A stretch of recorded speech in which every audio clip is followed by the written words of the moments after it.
About 2 weeks ago, I was on the city bus on my way to the mall where I work at. This is a trip that I make about 7 or 8 times a week on average, and it's a fairly long ride. So there I was sitting in my usual seat, minding my own business. Headphones in, messing around on my phone, just keeping to myself. When a man who had gotten on at the same stop as me shifted into the seat next to me.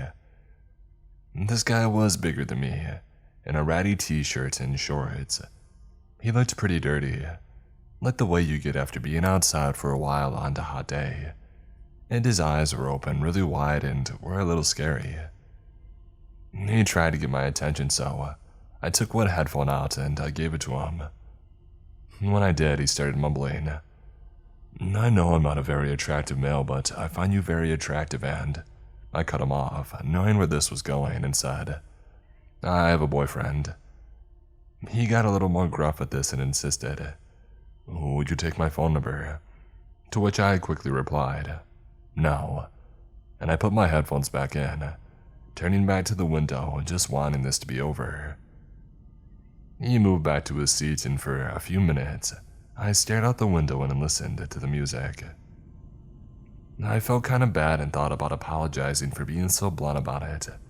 It's just that if I dance around a rejection like that, in an attempt to spare feelings, oftentimes the guy doesn't get it, or he keeps pushing until I'm really uncomfortable. I felt guilty until I listened to past my music and heard a loud conversation going on near me. And taking my headphones out, I could hear the same guy yelling out an insane and angry rant that was directed at me. At the point that I tuned in at, he was saying something about hurting himself. He was calling me a tease and saying that I let him on, that I didn't give him any good reason, and why wouldn't I just take his phone number. I had said exactly 5 words to the guy, and 4 of them were, "I have a boyfriend," a pretty valid reason. Besides, I don't know him a reason for not being interested.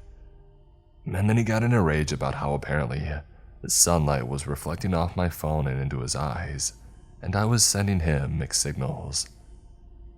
At this point, I got out and I readied my pepper spray, just in case.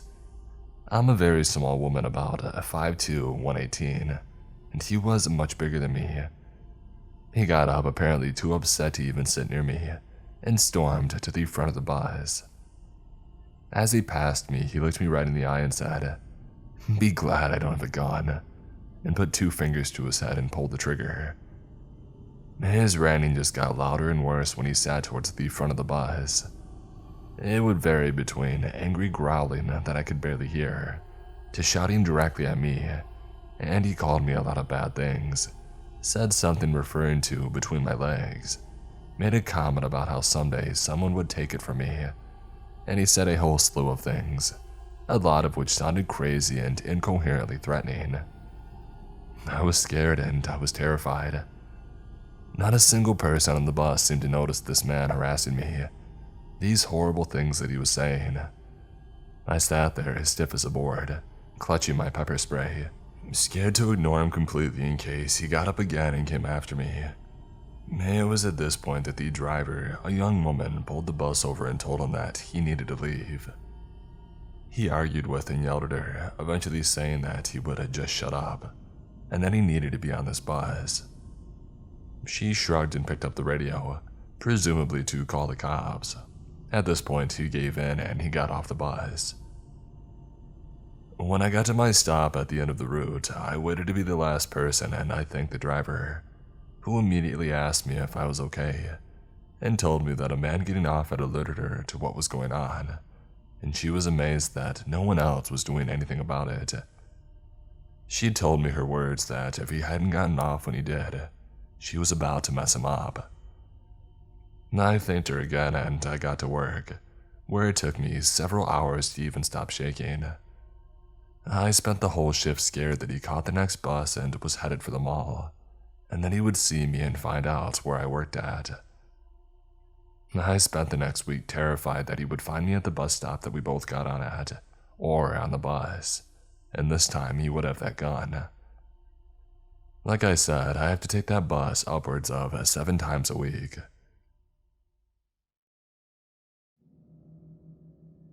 So, I want to start this by saying that at the time, I was 14 and in the 9th grade. I knew that this guy was creepy and had a bad feeling through the entire encounter.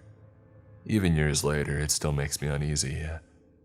It happened a long time ago, but it was so unsettling that I remember most of the encounter, but some of it is paraphrased. Now to the story. It was finals week and we got out a few hours early, so my grandpa was going to pick me up from school so I could go to the library near my house. He and my grandma lived about 30 minutes away from me. This happened while I was in joggers and a t-shirt, too tired from testing to be bothered with how I looked. I looked every bit the 14-year-old that I was. So, I was making my way toward a secluded part of the library reading, and I was curled up in a chair when a guy, he came up and noticed me. A few minutes later, he did make his way over. Now, this set off red flags as I was alone, and nobody was really around as it was in the middle of the day, and he was obviously pretty older than me. "Hey, what's your name?" I was uncomfortable, but I was trying not to be rude. My name is... It's redacted for now." "Oh, that's really nice. How old are you?" 14. At this point, my heart was pounding and my hands were shaking because I had awful social anxiety. "Man, that's cool. I thought you looked older. I'm 21.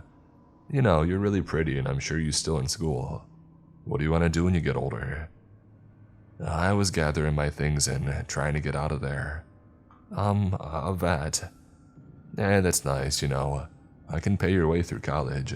I do it for people all the time and it's no problem." In my head, I really needed to get out of there. Okay. I have a business card out in my car.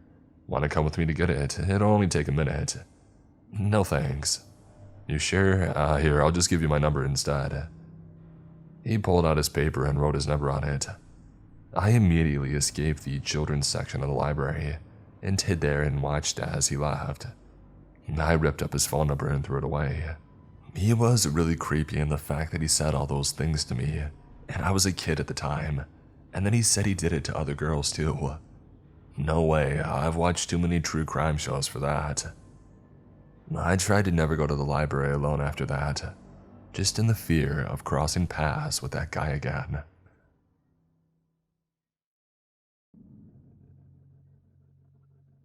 Many moons ago, when I was but a young teenager, I was prone to thinking the best of everyone.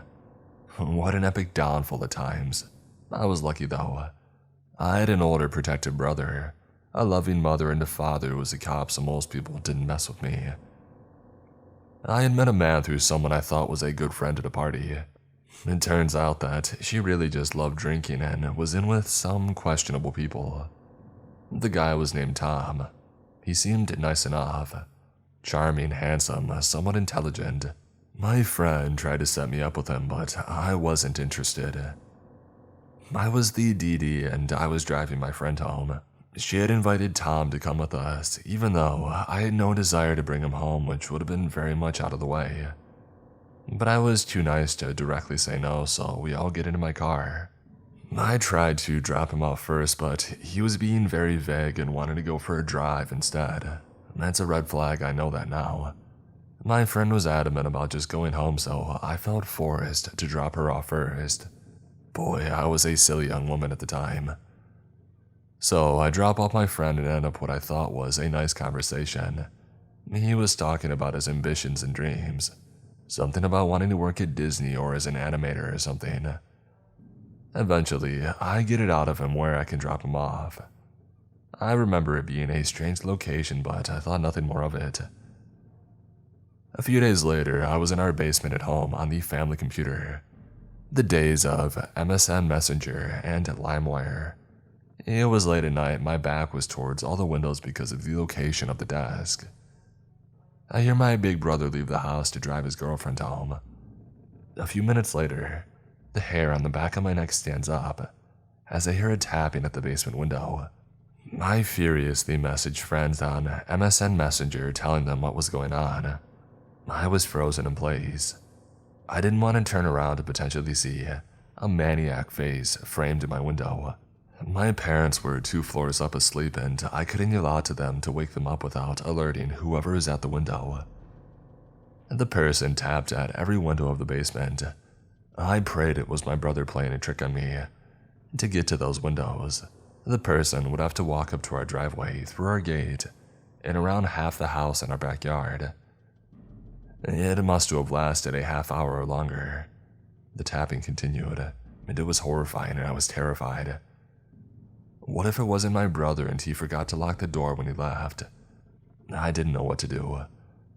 I stayed in my chair until a good hour went by with no noise before I bolted to my bedroom and I locked my door. I stayed awake until I heard my brother come home. The next day, I asked my brother about it. He looked worried and very confused when I explained what had happened. He adamantly refused, having played a trick on me, saying that he left immediately with his girlfriend. Mom and Dad heard the entire story too, and Dad went into full-blown psycho cop mode, interrogating me with a fatherly concern. It came out that I met that guy Tom. Dad stopped cooking breakfast and looked intently at me asking if it was Tom Smith. I confirmed yes. He immediately informed me that I was never to speak to that person again and to cut all ties. He was well known to the police as being a peeping Tom, and having committed break-and-enters too. Dad suspected that it was Tom scouting our place, and trying to get my attention when he saw me alone after my brother had left. Apparently, my friend told him my phone number and address after that party. I've since cut all ties with her as well. Man, people are crazy.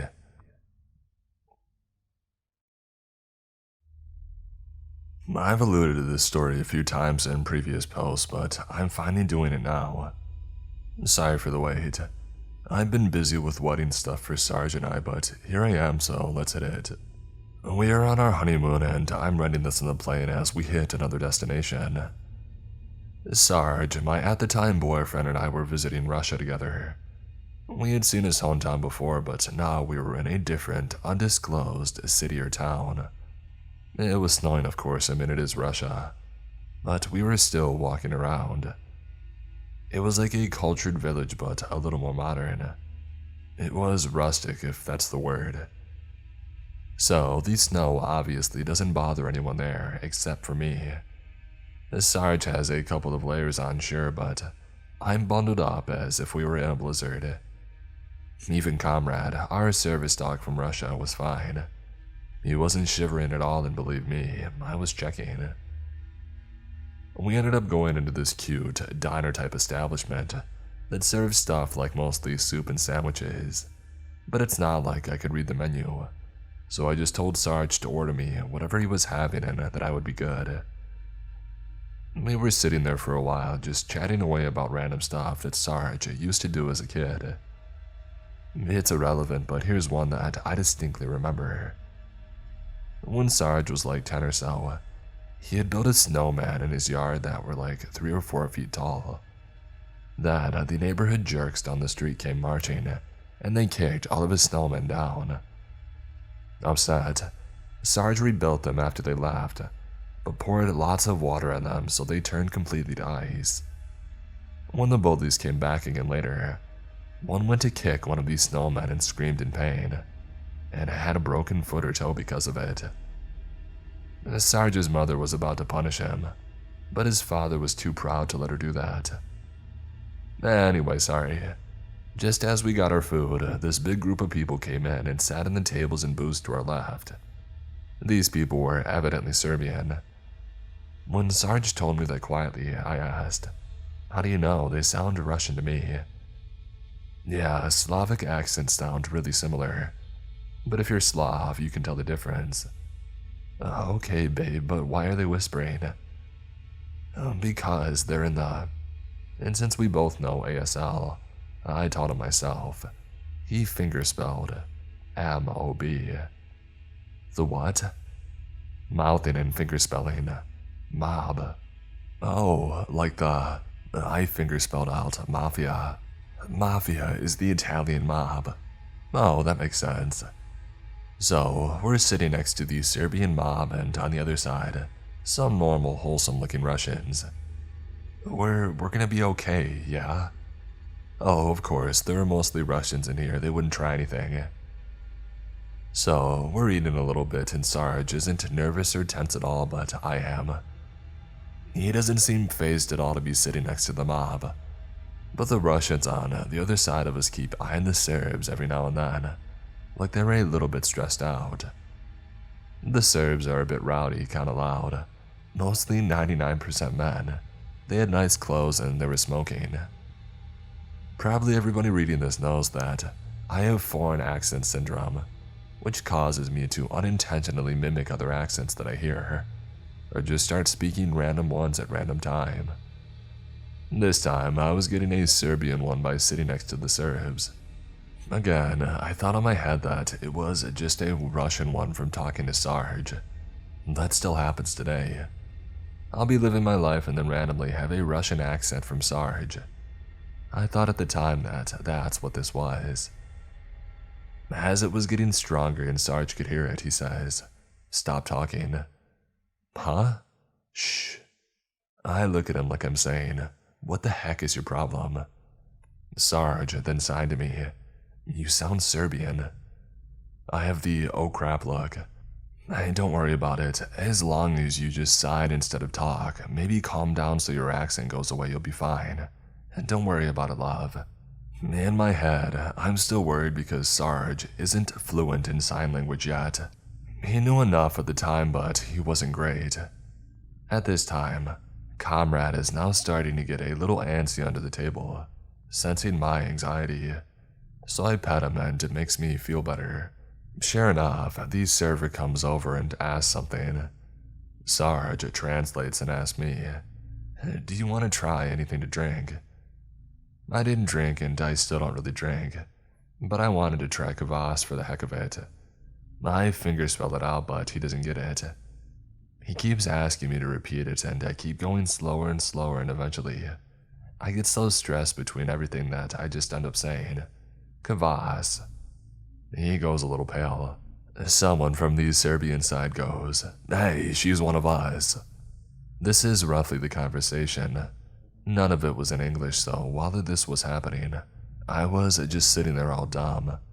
Sarge translated later, "Mind your businesses. She is our business. She is Serbian. She's American, now go back to your meal. Who are you to talk to me like that? We can ask you the same thing. This American you speak of, which is a perfect Serbian accent, a likely story. And if you know what's good for you, you'll apologize." The entire Russian side of the restaurant really gets upset by this. Now it becomes a swearing match between the Serbs and the Russians. It's not even about me anymore, thank God.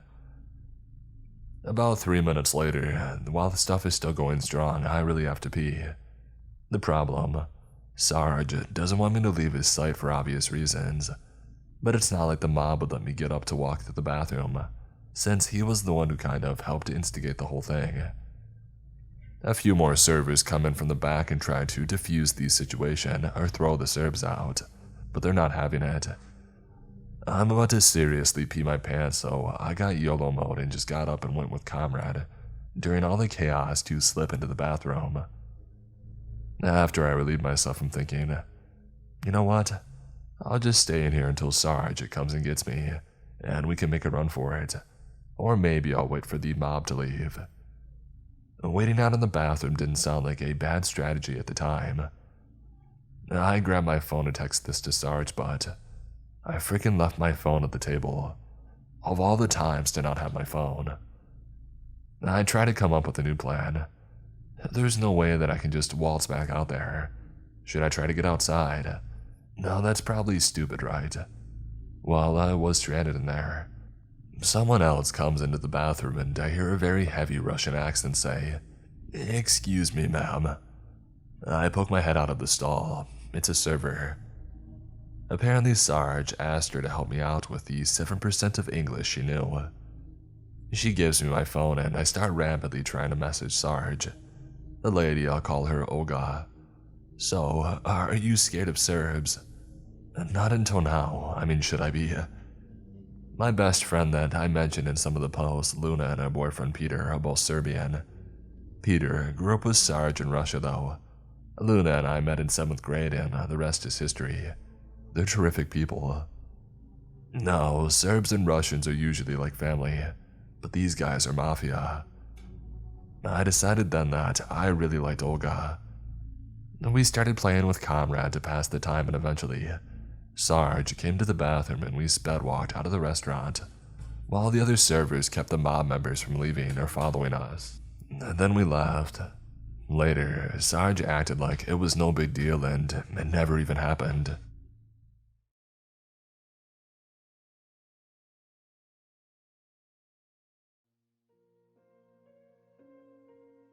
I'm a 30-year-old woman living in Texas and I've met my fair share of creeps. But what happened to me yesterday takes the cake. I don't drive and I work in another city, so I have to commute to and from work, using mostly the bus and the same stops on a daily basis. I just started using public transportation last year, so I'm mostly pretty comfortable with it by now, which makes yesterday's experience all the more unnerving. I have gone to the store after work for some soda, so I had a reusable bag with 2 liters in one hand and my purse in the other. Approaching the bus stop, I saw a woman sitting inside. It's one of these shelter types, and while I'm normally very shy and won't sit down if someone is in there, I considered it because I was feeling fairly sick and my feet hurt after being on them all day. That idea quickly disappeared when I got closer and could hear her muttering to herself. I did a quick glance over as I walked past and could see that she had her bag spread out over that side of the bench and her shoes were off. So I concluded that she was probably homeless, and since her muttering to herself definitely put me on edge, I walked past the stop to maybe 2 yards away or so and set the reusable bag down. Uncomfortable, I pull out my phone and begin to text my best friend to tell her, and this is about when I start noticing what she's saying. Things like, "Don't call me sweetie, I'll freaking kill you." Okay, hackles raised even more and I'm so curious to take a peek over, and I figure it's probably best not to risk antagonizing her at all, so I don't want to turn her attention to me. I keep messaging with my friends and the lady is muttering the entire time. Things like, "Don't call me sweetie, don't call me honey, don't call me anything." She's also saying things that I can't quite catch, but one I did was, "I'll wrap my hands around your throat and kill you." At this point, I'm thinking maybe I should just nope it out of there. But the bus is set to arrive any minute, and even though the station is just down the street, I'm reluctant to try for it because I really just want to get home. It's stupid, I know, but she hadn't done anything to make me think that she'd even noticed that I'd existed yet. Around this time, I hear her begin saying things about a fat ass. Now, this certainly alarms me, as I'm not a slim woman, and an ass is a fairly gender-specific word. But what sends shivers down my spine is when I hear, "Your phone doesn't scare me." Clearly, she's speaking about to me now, as I've had my phone out since I got here. Just as I'm about to grab my bag, I look to the side, and she's now outside of the shelter staring at me with a look of intense hatred. There's still maybe 1 or 1.5 yards between us, but it's not enough to make me risk leaning over to pick up that bag and possibly give her an opening. She starts again with how I've got to stop calling her sweetie, but now I can hear the other stuff that I was missing before. Things about how she wasn't going to screw me, she wasn't going to worship me, I wasn't going to cost her her morals or her relationship with God, and just all kinds of crazy stuff. I'm looking anywhere at this woman, completely terrified as she keeps talking about attacking me and putting her hands around my neck. She sits back down and I completely, idiotically, am frozen to the spot. And I feel like I don't even dare lean over even now that she's a safe distance away. Also, this is taking place next to a very busy road that directly connects to a highway, so I think it gave me a false sense of security. She keeps muttering. I slowly come to the conclusion that my bus isn't coming and I'm now in tears. And then she gets up again. She's much more venomous now, and I'm completely terrified. The most scared I've been in my life. I see a man crossing the street, and as he steps onto the sidewalk, I take a deep breath and hope for the best. I lean over and grab my bag and nope the heck out of there, watching over my shoulder the entire way. I walk down to the next bus stop and immediately call the police to connect me to the right department. And I tell them what happened, although my physical description isn't very good since, as I told them, I hardly even glanced at her because I was really worried about antagonizing her. Not long after that, a family member happened by and gave me a ride, so I didn't have to bother with the bus at all. Also, my brother lives in an apartment complex just down the road from that stop, and he told me that she had been sleeping there for about a week, and he had had a minor encounter with her last night, so I guess they didn't find her. But she was gone this morning and still gone this afternoon, so maybe somebody else complained. I hope so, because not only do I fear for the safety of people who come into contact with her, I did legitimately fear for my safety throughout the encounter.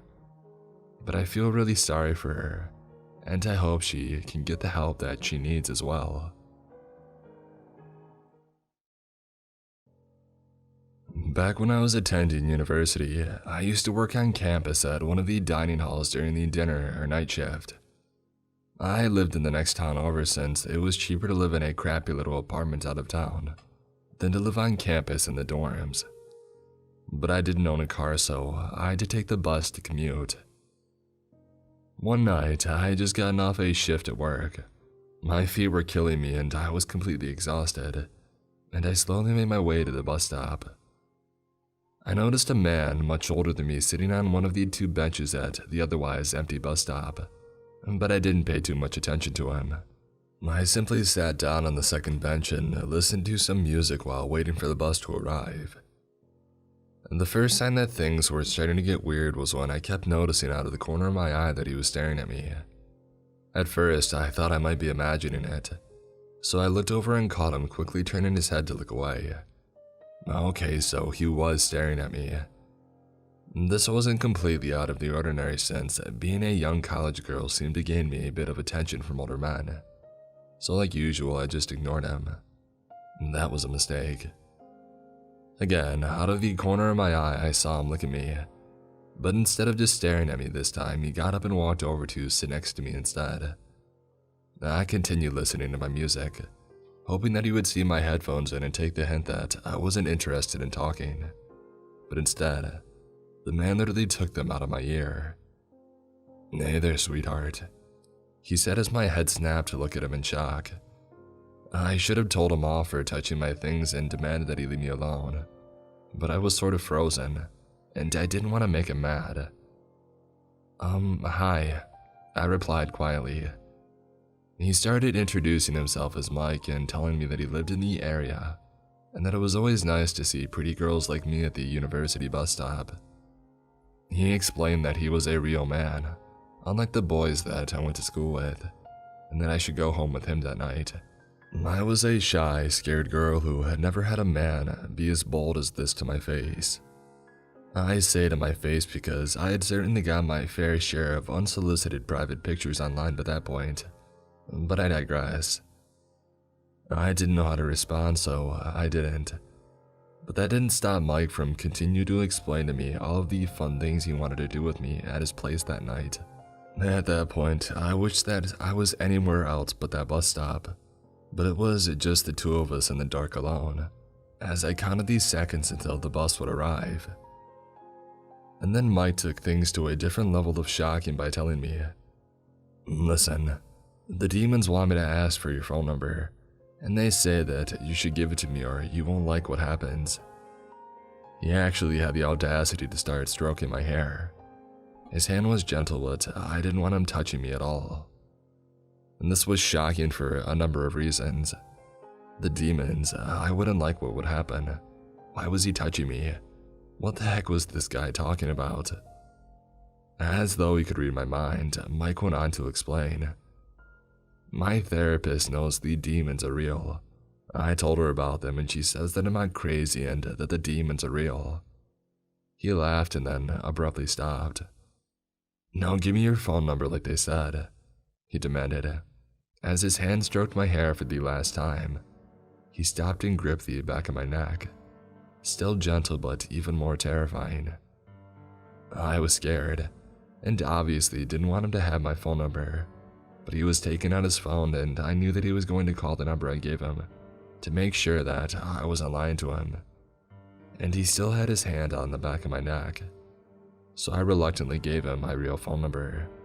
It's stupid, I know, but I was right, and he immediately called a check. All I could think about was just not making this guy angry long enough to get away from him, and then I would block his number. Thankfully, the bus came moments later. I sat down as close to the front of the bus near the bus driver as I possibly could, since the bus was basically empty. Mike decided to sit directly across from me. At this point, I tried listening to music again, hoping that being on the bus and him having my phone number would signal to him to end our conversation. However, he decided to reach over and unzip my sweatshirt, revealing my work shirt and the name tag, which I had unfortunately forgotten to remove in my haste to leave work that night. I hadn't told him my name yet. Abigail, what a beautiful name. Our daughter will be named Celeste. I shouldn't have been shocked at this point, but I was. I had stopped listening to music again and zipped my sweatshirt back up, which made him laugh. "You won't need that soon anyway," he said, and he winked at me, implying how he had planned to do what he wanted to do further that night. At one stop, Mike tried to convince me to get off the bus with him. I told him no, that I was tired and just wanted to go home, and so he said okay and he stayed on the bus. I knew that had to be a stop, so the fact that he was staying in the bus worried me. I was sure this meant that he was planning on coming home with me instead. "Baby," Mike whispered to me. I tried to ignore him, but he repeated himself louder. "Baby." He had the most unsettling smile on his face as I asked, "What?" He laughed and told me, "The demons say you smell nice." I was terrified and felt like I was going to throw up by the time my bus stop arrived. I lived in an apartment alone and I didn't want to know where I lived. Despite my body being exhausted and sore from work, adrenaline kicked in and I bolted off the bus and ran straight home. I made it inside and locked the door. I looked through the peephole and I didn't see him, so I went carefully to peek out of my window and saw him standing near the bus stop, looking around. He took out his phone and sure enough, I started getting a call from an unknown number since I hadn't saved his number. I ignored it. When he hung up, I started getting several texts, asking where I had gone, how he didn't like hide and seek, and how the demons just wanted to have fun. I was so scared because he knew which apartment building I lived in, where I worked and where I went to school, my phone number and my name. The only good thing which made me feel slightly relieved was that he didn't know which specific apartment number I lived in. And that's when he started yelling outside. There were no specific words said, just wordless yells of what I could only assume were frustration and anger. I blocked his number and I kept all the lights in my apartment off as I cried with my back to the front door. Maybe I should have called the police, but my brain was so frazzled that I didn't even think of that until the next day. And by then, all I knew about him was that he was a mentally unstable man, probably named Mike, who hadn't actually done any physical harm to me, so I didn't think that it was worth it. In hindsight, I know that I made a lot of stupid mistakes during this experience. I ended up moving away entirely at the end of that term of school for unrelated reasons, but until then, I switched to day shifts at work and was paranoid every night. Thankfully, I never saw the man again though.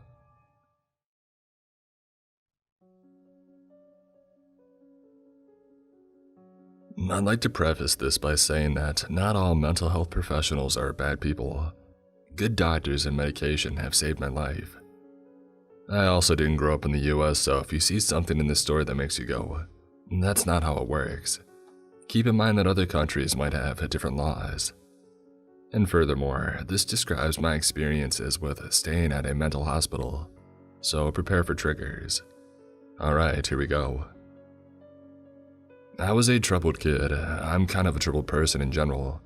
But when I was in my early teens, specifically in this story I was 14, I was doing some bad stuff and refusing to go to school.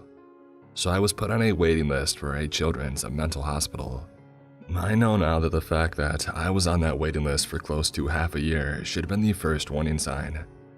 At the time, I enjoyed being on sick leave from school, which basically meant I got to play The Sims until 6 in the morning for 5 months straight. But when I had to pack my stuff to actually go to the hospital, I of course didn't really want to go. I wanted to get help, don't get me wrong, but the idea of being away from home for 6 weeks, which is the standard time they take to analyze and watch you to give you a diagnosis, after which you can choose to pursue treatment, it scared me. I arrived at the hospital in tears, my mom carrying my suitcase for me. The nurses noticed that obviously I didn't want to stay. "Are you here on your own free will?" the doctor asked me. I shook my head.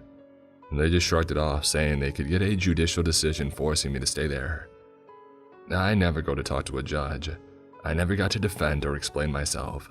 And as far as I know, my parents didn't talk to a judge either.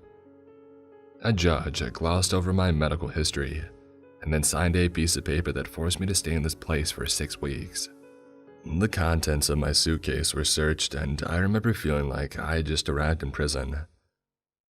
The first terrifying thing happened to me on my first night. I had scratched open some of my old scabs, and when I went to the nurse to ask for a bandage, everyone went nuts. In their eyes, I had purposely harmed myself, which they couldn't prove, but okay. So what do you do when a 14-year-old mental patient does this? You talk to her, you try to help.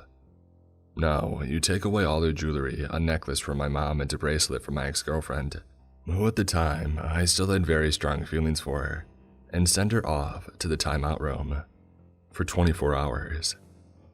The timeout room was a small room with a big window that could just barely fit a bed.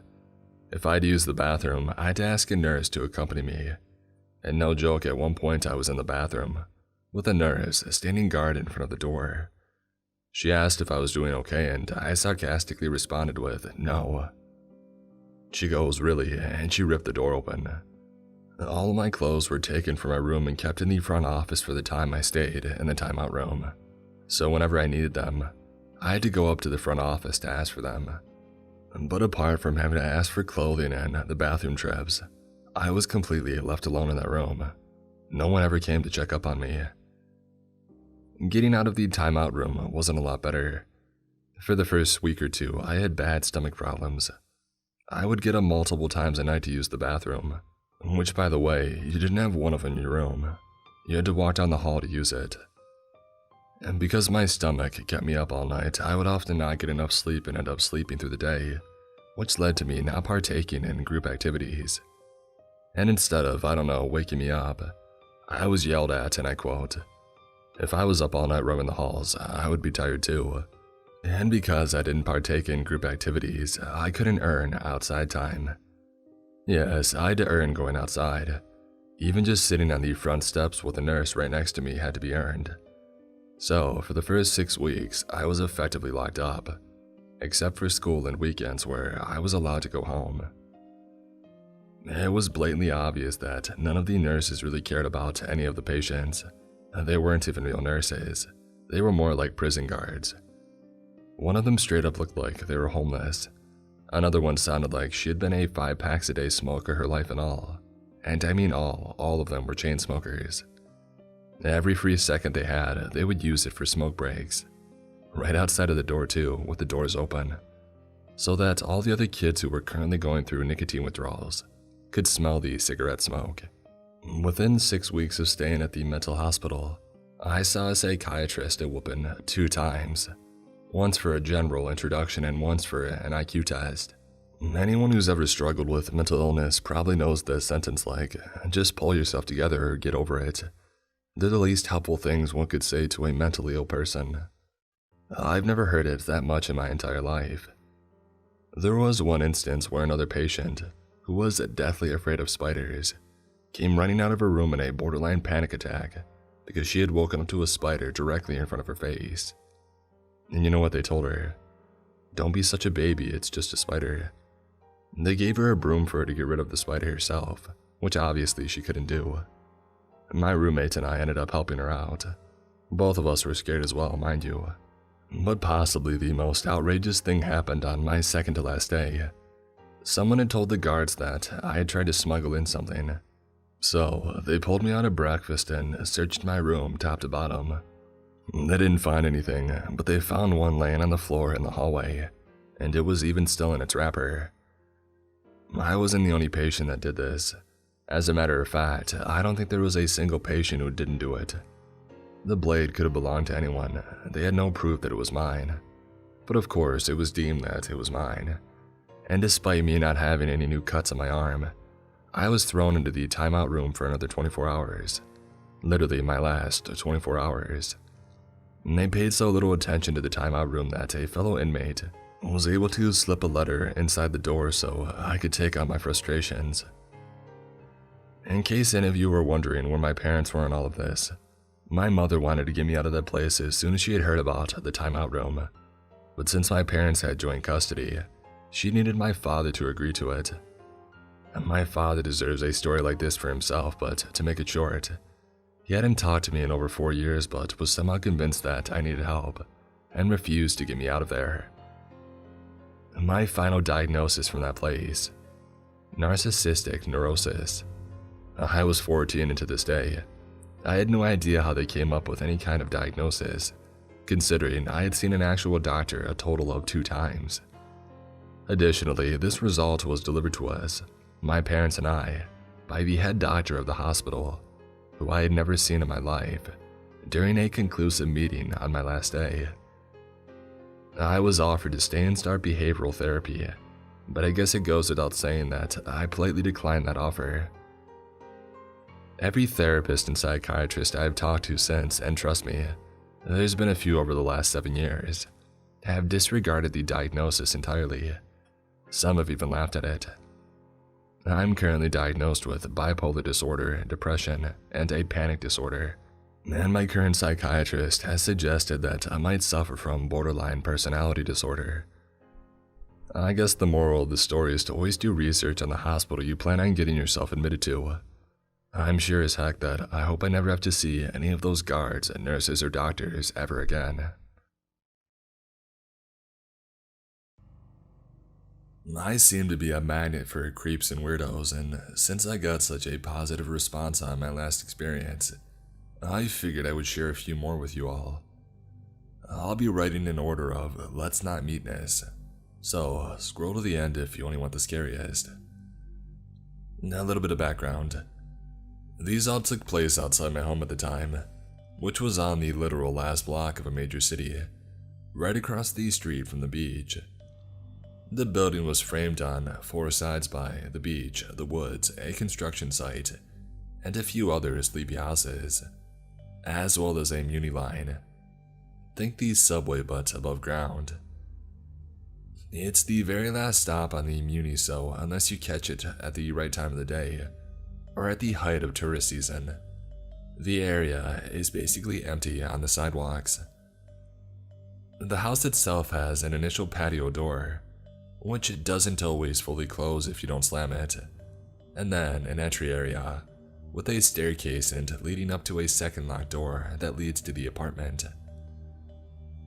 My first experience. I get home from work one day at about 9 p.m. and immediately get into a small spat with my roommates. After about 30 minutes, I decide to leave and cool off a little bit. I had planned on sitting on the porch outside, but as I looked across the street at the ocean, I decided it would be more peaceful there. I had never been to the beach at night for safety, but as I looked at the well-lit parking lot and no one in sight, I decided it would be alright. In the 1-block span from the beach to my home, there was a little wooded path that started on my street and dumped you out at the crosswalk for the beach. It also intersected with another pathway that took you down the coast. I sat for a bit. Everything was fine, and after a while, I started the 1-minute walk back on the little path. All of a sudden, I look up and see a man walking briskly on the intersecting path, looking right at me. I speed up a bit and try to ignore him, and as we hit the section where the two paths intersect, I end up being about a foot away from him. He calls out to me, "Hey, I want to talk to you." I ignore him, and after a few more steps, he reaches out his hand and grabs a part of my hair, saying, "Hey, come here." I immediately yank my hair out of his hand and I book it the last block, sprinting to my house, and I can hear him running behind me. I turn the corner sharply and I am briefly out of his sight. Luckily, the initial entryway to the patio has been left open by accident, and I run in through the door and I slam it shut. I hear his footsteps stop outside, followed by silence. As I go upstairs and I look through our front window, I see him walking away into the construction site. Experience number 2. I had a friend that lived a couple blocks from where I was, along the same stretch of beach. After hanging out one day, I decided to head back home around sunset. I've walked this way many times and it's just barely light outside still. Only a 5-minute walk, so I figure that I'll be home before dark. As I cross the intersection from their house, I notice a white van parked in the corner that is not usually there, covering a little garden I like to look at on my way back. I can just barely make out 2 people in the front seat. I think odd, okay, whatever, and I pull out my pepper spray. I cross the street, passing the van, and now have my back to it. As soon as my foot hits the pavement, on the other side of the street, I hear the van start up. I turn my head just slightly and I see them, illegally turning onto the street where I am now walking. They creep the van beside me slowly, just behind me but within my peripheral vision. I decide to stop and let them pass. I paused and pretend to be looking at my phone, and I see them stop driving immediately. This was a big nope for me and I broke into a run, the van following me, to a small vintage motel about 1 building away, that I know has an open entrance courtyard. And so, as I approach it, I turn quickly into the yard, and run up to an archway entry for a unit. I stop at the first few steps, catching my breath, and I open my phone front camera to use as a sort of mirror to see what the van is doing. They had backed up to the entry of the motel, and sat there for a few minutes. And then the one on the passenger side opened the door and started walking towards the motel, his phone flashlight on, and I immediately pulled my own phone back, listening for his footsteps, and readying myself to start banging on the motel door, hoping someone is inside. I wait in silence for a long time, long enough for it to get dark. I finally look out again, and both the man and the van are gone. I call an Uber to take me the last 2 blocks. Sorry, Uber driver. I never saw them again. My 3rd experience. I had a friend over and we went to do a dab. It's a form of smoking weed. It was about 10 p.m. My roommates don't like dabbing in the house because of the smell, so he and I go to his car parked out front. We're in the car having a good time when I notice a person walking down the block, pulling on car door handles.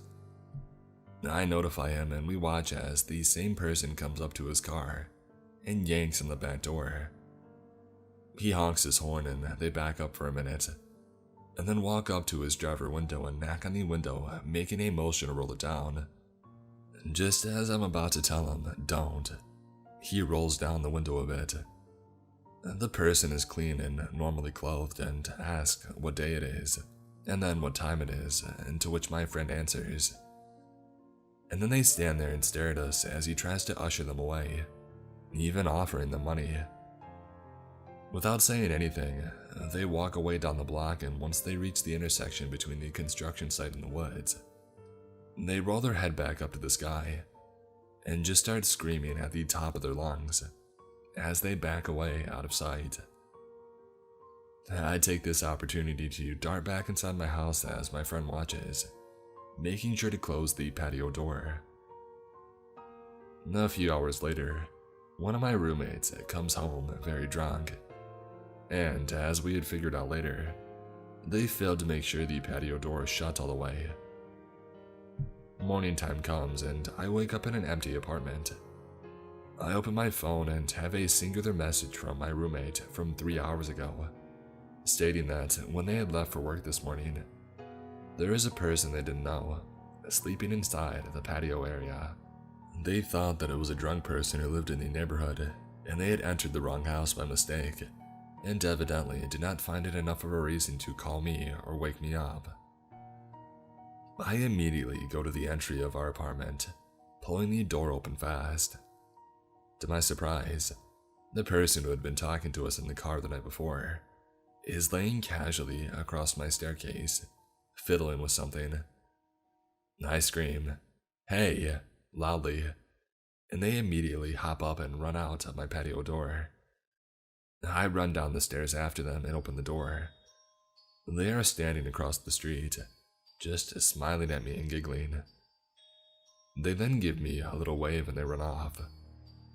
I close the door hard and go back up the steps to see what items they had left. Sitting on the steps was a few coins, some weird wire-type objects. Think a bobby pin after you bent it into a straight line, a lighter, and a pocket knife. I never saw them again. Unrelated to my stories, but shortly after I moved from that area, a teenage girl was abducted from that same corner where I saw the van. And 2, after a car chase, police found a severed head in the freezer of a house along my block as well. Now I gotta find the article for this one. I also got a lot of questions regarding calling 911 on my last post, and I wanted to clarify. I am from a rural area, and I have had many bad experiences with cops abusing power, and I have been raised to always be wary of the police. I've also had situations that were severe enough that I did need to call them, and they didn't help me.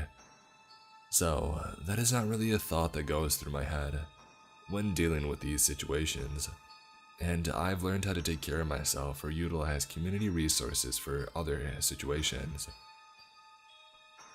These all happened years ago, and it's all pretty wild to look back on, and remembered how terrified I felt in these times. So, there's my stories. I hope you all enjoyed. What I'm going to say happened 2 years ago. I was only 10. I'm not an English native speaker, so feel free to correct me if I'm making any mistakes. Even my parents don't know about what happened. But hanging here and reading other people's stories made me feel the urge to share mine as well. For the context, my father, mother, and little sister and me were in China, in a very luxurious hostel organized like that. The entrance is a building itself from which you had to take an elevator to access a big park. From this park, you have to walk 3 to 4 minutes to arrive in front of a 30-floor building. It's designed to contain one really big suite per floor. So when taking a lift, you scan your card, and it will automatically bring you to the floor associated with it. So, on the 3rd day of our trip, my parents decided to go on a date together, leaving me and my sister alone in the suite. And they left some cash so we could order some takeaway food. So I ordered some noodles and I waited. And when somebody finally called to say that it was all good, I went to search for the food. And that's when I made my first big mistake. I didn't close the front door, thinking nobody could come here and I wouldn't be able to open it since I would have a lot of things in my hands. So I called the lift and I waited. Way too long. When I was finally here, somebody was in it. I politely said hello, but he didn't answer. He was wearing a red sweatshirt and had Adidas joggers. I pushed the 0 button and the man headed out. The doors closed when I finally realized my second big mistake. Why the heck did he go out? He shouldn't, since there wasn't any other room except for my family's. That's when I started to panic. I tried to stop the lift, but it wouldn't. So, as soon as I arrived at the ground floor, I went back up to our floor. The front door was wide open, and the absence of noise made me feel uncomfortable, assuming that either my sister had been caught or she was hiding. I went for the second option because the man was taller than me, which meant that his footsteps must have been heavier than mine on the ground, and I believed in my sister's intelligence to figure that out. I finally found her hiding behind one of the sofas crying. She told me that the man was searching in the luggage for valuable items. We played hide and seek with him. The room was real big. For almost 30 minutes, and I finally went in my room. I noticed that my Nintendo Switch had vanished on the way, and I called the reception to send some security guys to arrest the man. Everything went pretty smoothly, and the man turned out to be the son of somebody staying here, which made sense why he had access. One really creepy thing was that he had a knife on his way from the kitchen of our suite, showing that he didn't just want to take some of our stuff, but he had other things in mind.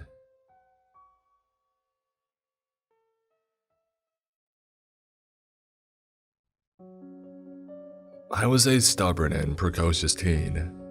At age 15, I had a lot of friends, but I was a bit of a loner, and I enjoyed long walks in nature. Very long walks, sometimes 10 miles plus. Since I couldn't drive yet, I would often just take off from my house and walk on back roads all day long. This was before smartphones, and I was a 100-pound, very tiny girl, and my parents probably shouldn't have allowed it. But they have always been very relaxed in their parenting. But like I said, I was stubborn. I also had an unhealthy attitude and invulnerability and naivety. On these walks, people would often pull over and ask me if I needed a ride. The vast majority were men. I never said yes. Usually, I would respond politely with, "No thank you, I'm on a walk," and they would leave me alone. Maybe after an "are you sure?" and a concerned look at most. This happened literally hundreds of times without incident. However, there was one time that I got a bit lost while walking. Not severely lost, as I could easily backtrack the 5 or 6 miles home. But I had taken a wrong turn and wandered into a very rural area that I had not expected to be in. Whatever, it was a nice day, so I kept walking. A guy in his early 30s in a bit of a junky car passed by and asked if I needed a ride, as per usual. I politely declined and he drove on. I got creepy vibes, but I didn't think much of it. And then 10 minutes later, he pulled up behind me again. This was a rural road, and he must have driven in a very large loop to come up behind me again, miles out of the way. He started slowly, driving alongside me while I walked and asked personal questions. My name, my age, where I lived. I didn't tell the truth. He also repeatedly tried to get me to get into his car. I was very uncomfortable and I just wanted him to go away, but I wasn't afraid to be rude. However, I was not getting in his car. After an excruciating 5 minutes or so of this, another car came and he was forced to drive off again. I was more annoyed than scared at this point. That good old invulnerable attitude. And then like clockwork, 10 minutes later, to my horror, I see the car again. This time, he doesn't drive alongside me, but he parks in a pullout a few feet ahead. I don't know what came over me, but instead of panic, my brain just shut down and I became entirely disassociative. I decided to just ignore him. I walked by the car calmly, continuing my walk. I tried not to look at him, but I stole a glance. He was pointing something at me. It was a gun. And before I had time to react or even think, a motorcycle pulled up behind us and parked. My stalker seemed extremely panicked by this and peeled out as quickly as possible. I must have looked freaked out because the motorcyclist, who looked like a dad type, was concerned. He asked me if I was okay and if I needed a ride. I gave my usual, "No, thank you, I'm on a walk," and he drove off. I was feeling pretty distrusting at that point, and aside from that, I didn't want to climb on a motorcycle with anyone, even though he had saved me from something potentially very bad. Looking back, I owe quite a lot to him. I'm not sure what compelled him to stop, but thank goodness that he did. I then ran the long distance back home, looking over my shoulder the entire way. I never saw the man again. I didn't tell my parents because I was afraid of them restricting my freedom. I still took my long walks, but not again in that area, until a popular nature reserve was opened there years later. To start, let me explain myself. I'm 5'7", 113 pounds, and I was 16 at the time of the encounter. I'm a multi-sport athlete. Track, handball, volleyball, basketball, and hockey. And I have insomnia. This all happened around 2 a.m. on August 10th of 2019. I had been over to my best friend's place because she had just returned home from a vacation, and she had birthday presents for me. Hoodies and gummies if you're curious. I had spent almost an hour there already, and wanted to head back home soon because honestly, my town is scary at night. And drug dealers and a lot of really bad people. You know the deal. So I waved goodbye to my best friend and started walking down her street. I guess a party had just let up because behind me at the end of the road, about 20 or 30 yards from where I was standing, there were a couple of men walking across the crosswalk. They were both pretty tall. I'm guessing between 5'11" and 6'3". The two seemed harmless at first when I looked in their direction, but soon they came to a stop. They were both looking at me. At this point I felt uncomfortable, so I just kept walking, and that's when I overheard what one of them had said. "Hey, that's a girl." At this, I whipped my head around. They were starting to walk in my direction now, and one of the two men had moved over towards the sidewalk where there was no light. I knew at this point that something wasn't right, and I began to pick up my pace. They were still getting closer. I didn't know where the second guy was, but when I looked back, the first guy was still following me down the middle of the road. I think that they were planning to cut me off and try to trap me between the two of them. The minute I was about 13 yards from the T intersection, I started to run, and that's when the yelling had started. Oh great, now she's running. My hooked a sharp right and then a left. I could still hear them behind me, and at this point all I knew was that I could not stop moving. I had to lose them somehow. I was coming up to an apartment building with a small parking lot behind it. There were no lights. I made the split-second decision to veer off into the parking lot, and I squeezed myself under one of the cars. I don't know how long that I waited there. It could have been a minute, but it felt like a lifetime. I watched the two men run past. They didn't bother to check under the cars, which was definitely in my favor. The minute that I felt that I was safe, I backtracked and took a different route back to my home.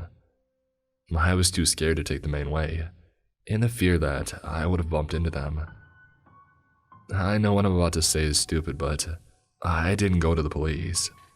I wouldn't have been able to give a proper description of the men, because I hadn't seen their faces. If there is anything I learned from my experience, it's that no matter who you are, you need to be extremely careful. You can think that the part of town or city that you live in is safe, but that really isn't the case. There is no protective barrier to keep out people with bad intentions. Please, whatever you do, watch your surroundings as if your life depends on it. If I had been listening to my music and not paying attention, I hate to think what could have happened to me. I hope that no one else has to experience the fear that I did. It was almost like prey being chased by predators.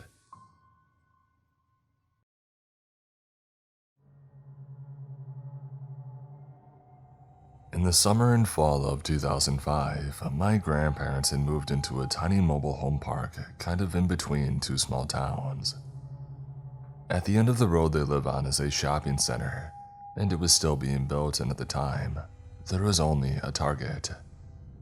And keep in mind, because it is truly where the story begins. Being as I stayed at my grandparents' home quite often, think 3 to 5 days a week, and it was the only store out there that we were there quite frequently. No specific employees ever stood out to us, nor do I remember ever seeing, let's call him Alvin, there. Within a few months, a Save Mart. If you're not in California, it's just a basic grocery store. It was added to the shopping center, now making 2 stores in total. And naturally, since Save Mart has cheaper groceries than Target, we began to shop there instead.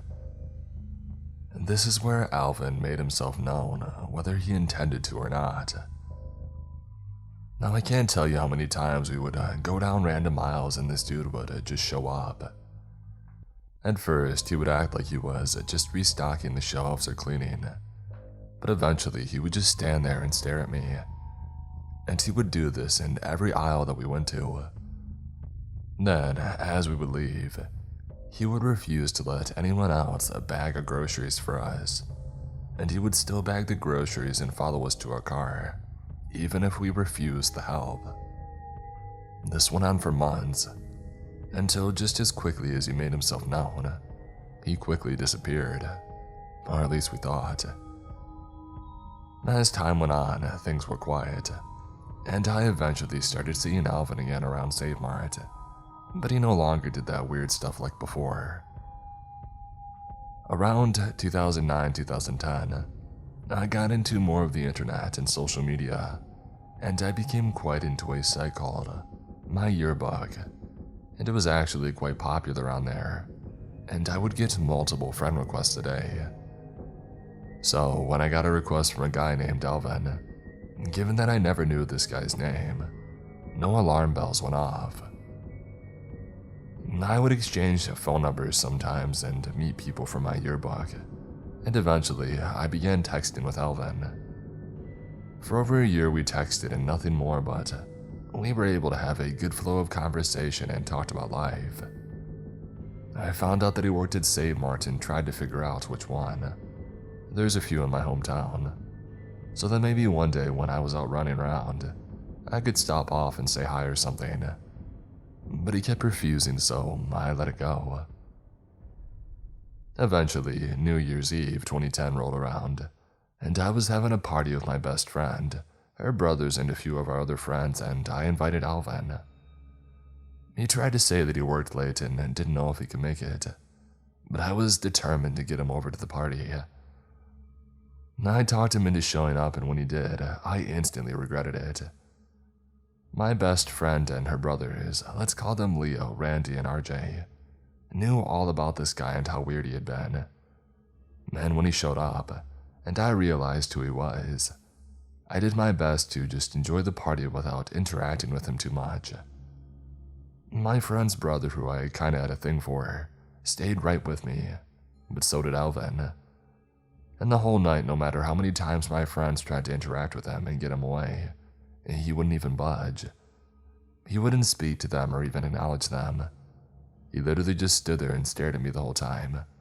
And besides saying hello when he came in, he said not one other word to even me. It came down to midnight and we did the countdown where Randy and I made a big show about kissing, and all that thinking that it would throw him off. It didn't. He stared even when that happened. And finally, Leah and RJ came up with a plan to pretend that all of us were going to bed now, and then told him that he needed to leave. Luckily, he did that. And then again, just like that before, he seemed to disappear.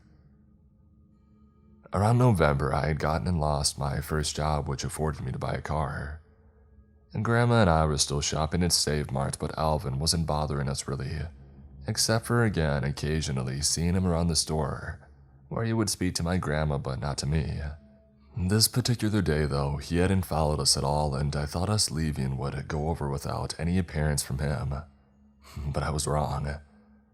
He came over and began bagging our stuff, even though we would say no, and then began not only following us to the car again, talking to only my grandma about how I needed to apply at Target, because when they had first opened he had worked there, and if I put him on my application as a reference I would get the job. And of course I had seen through his manipulation tactic, but my grandma unfortunately not so much. She kept going on and on about how I should do it, so I explained to her everything that had happened, and not only did it shut her up, but she took my side.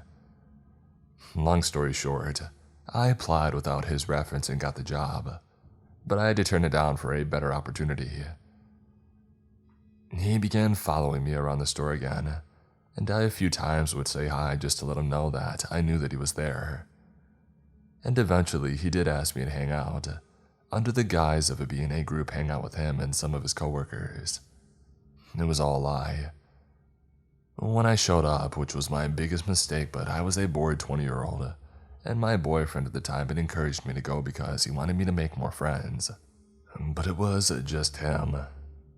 I sat at a table in the donut shop for around 20 minutes before I made an excuse and I left. He asked to hang out about a month later, and since he had stopped following me around the store and acted semi-normal the last time, I agreed. We met at Starbucks, and around 9:30 they closed, and I walked to my car thinking cool that I can go home now. But nope, he decided to invite me to his house. I said no, but he also said that his mom had made homemade cookies and stuff there and he wanted to meet me. So I thought fine, I'll go get a cookie and then I'll leave. Bro, he told his parents and siblings that I was his girlfriend. The whole time I kept correcting them and telling them that no, I already had a boyfriend and Alvin was and not him, but they just kept ignoring it. So I panicked and hid in the bathroom on the phone, with my then boyfriend trying to figure out how to get out of there. My boyfriend said to say there was an emergency and leave and then come straight to his house. I did just that, and all night, Alvin wouldn't stop texting me and tagging me in random Facebook posts about love and relationships. I blocked him on all the socials that I had back then and turned my phone off and went to bed thinking never again. He began not only following me around the store, but if I was out anywhere, he would show up there. Like one day, I was getting snacks and an energy drink at a convenience store and he came in. His excuse: "I saw your car outside and I wanted to come say hi to you." And that wasn't the first or only time that he did that. Finally, my boyfriend and my boyfriend's dad threatened him to make him leave me alone, to which he sent a long text about how me not being with him was a mistake, because he was apparently a children's pastor, rich, and he owned his own house. He again disappeared at Save Mart, at least for me. When my grandma and grandpa would go in without me, he would relentlessly hound them about how he had a large bank account and how his parents bought a house for him, and that they needed to make me break up with my boyfriend and be with him. When my grandpa exploded on him one day about leaving me alone, he then started on about, "Well, she has a sister, doesn't she? She was a minor at the time. I could date her." At this point is where both my grandparents filed complaints against him to these supervisors, and where they learned that they weren't the first. Multiple employees had either complained about harassment or left the job completely because of him. Luckily, this led to him getting fired, and I haven't seen him since. Last that I heard through the grapevine, he had knocked up one of those girls in his youth group and he married her. For context, my mom at the time was working 40 to 50 hours a week, so while on vacation from school, I was responsible for watching my younger sister. I was a high school junior at this time and I had babysitting experience, so I decided why not. I didn't get paid to watch my little sister, but she was a relatively good kid, so it wouldn't be a hassle. Before my mom went to work, she gave me the normal rules and told me to make sure that I keep an eye on my little sister. I shrugged her off and sat on the couch to watch some television. My little sister raced down the stairs 15 minutes later and asked me if she could go next door to collect some old dolls that our neighbor had promised her. It was a sweet old lady who was about 65, and had grandkids in, about me and my sister's age. I told her yes and to be back in 5 minutes, to which she put on her sandals to retrieve the dolls. At this time, my little sister had a habit of leaving the door open. I didn't mind most of the time because it was hot, and we lived in a safe, public neighborhood. There was slim to no crime in our neighborhood, and everyone knew everyone else. That being said, if you do something bad, your parents will know about it within the hour. I know you're reading this and thinking how dumb it is to leave the door open, but like I said, we lived in a public place. While my sister was next door, I decided to use the restroom. Now, we have 2 bathrooms, 1 half bathroom downstairs for guests and 1 full bathroom upstairs. While I was in the bathroom downstairs, I could hear my sister slamming the door closed and walking up the stairs to her room. I finished up, flushed, and washed my hands, and then sat back on the couch to watch TV. Curious to what my sister got, I called her name. No answer, just a muffled rustling of toys. I decided to leave her alone and turn my attention back to the TV. I was so into the show that I was watching that I didn't notice my little sister standing across from me. It didn't click for me that I hadn't heard her come downstairs. I just stared at her, annoyed that she kept staring at me. I paused the TV and asked her what she had wanted. She looked at me wide-eyed and told me that someone was upstairs. I laughed at her and told her that wasn't funny. She was still visibly scared. I thought she was joking, honestly. I asked her if she had came back home a few minutes ago, and she said that she hadn't. She said that the door was closed and pointed to the disregarded box of dolls by the back door. I walked into the kitchen, called my dad to come over, and grabbed a big knife from the kitchen drawer. Walking back into the living room, I told my little sister to go into the bathroom and lock the door behind her. I told her not to open it until I told her that Mom was home so she would know that it's me. I crept up the stairs and peeked into each room until I got to my little sister's door. It was cracked open and toys and clothing were now littered her normally organized room. I didn't wait. I kicked open the door and flicked on the light, and my blood turned cold. In my little sister's rocking chair sat a little old woman rocking back and forth with a plastic baby doll. I stepped further into the room and demanded that she get the heck out of my house. I wasn't raised to curse at adults, but this was a strange woman in my little sister's room. She stopped rocking and started to hum the tune to a baby lullaby. The most terrifying part wasn't that she was pretending that the baby was real. It was the unnatural smile stretched across her wrinkled face. She stood up and giggled on the way out and down the stairs. I stood there staring at her room, trying to see if anything was missing. I didn't even notice that she took the doll with her. I walked back downstairs and checked the room before letting my little sister know that she could come out after I unlocked the doors. By then, my dad was pulling up in the driveway up front, and I told him what had just happened. He walked around and checked the rooms like I had. While he was upstairs, my little sister told me the old lady knew where she had been and tried to get her to come with her. The creepiest part was what my sister had told me. She sounded like she was attempting to sound like me, but when she didn't say, "Mom's home," she stepped away from the door. I don't know who that was that walked into my house to steal my little sister's doll, but I never want to find out.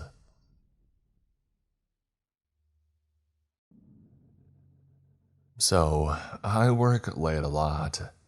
And tonight, as I was coming around the corner from where I get off my train stop, a guy making a turn across the intersection hollered out at me. I made the mistake of saying hello back to him, because what can I say, I'm a nice person and it's just my natural instinct. I knew that I messed up bad when I saw that he started making a U-turn. So I quickly crossed the street, hoping that since he would be on the other side that I would lose him, since it's a really busy main street. But I didn't.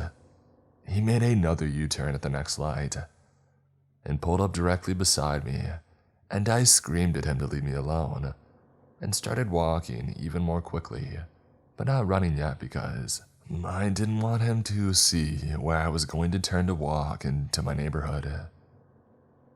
Some freaking how he managed to make another super illegal and dangerous U-turn in the road to end up directly beside me right at the entrance to my block.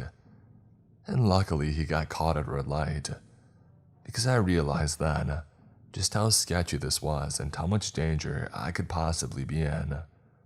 So I started sprinting as fast as I could, just hoping and praying that I could make it to my house and to safety before that signal turned green and he was after me again. Thank God there were some guys outside of the apartment complex, kitty corner to my street, because when they saw me running and I told them that someone was following me, they stepped up to the sidewalk and started looking down where he was turning from right at that moment, scaring him into pulling into a parking lot adjacent to where I was heading, instead of still following me into a now much darker and less populated area. I made it inside and started crying, and not a minute later I see headlights that pass my front windows, and I look out and it's the same car on my exact street, driving right past my house.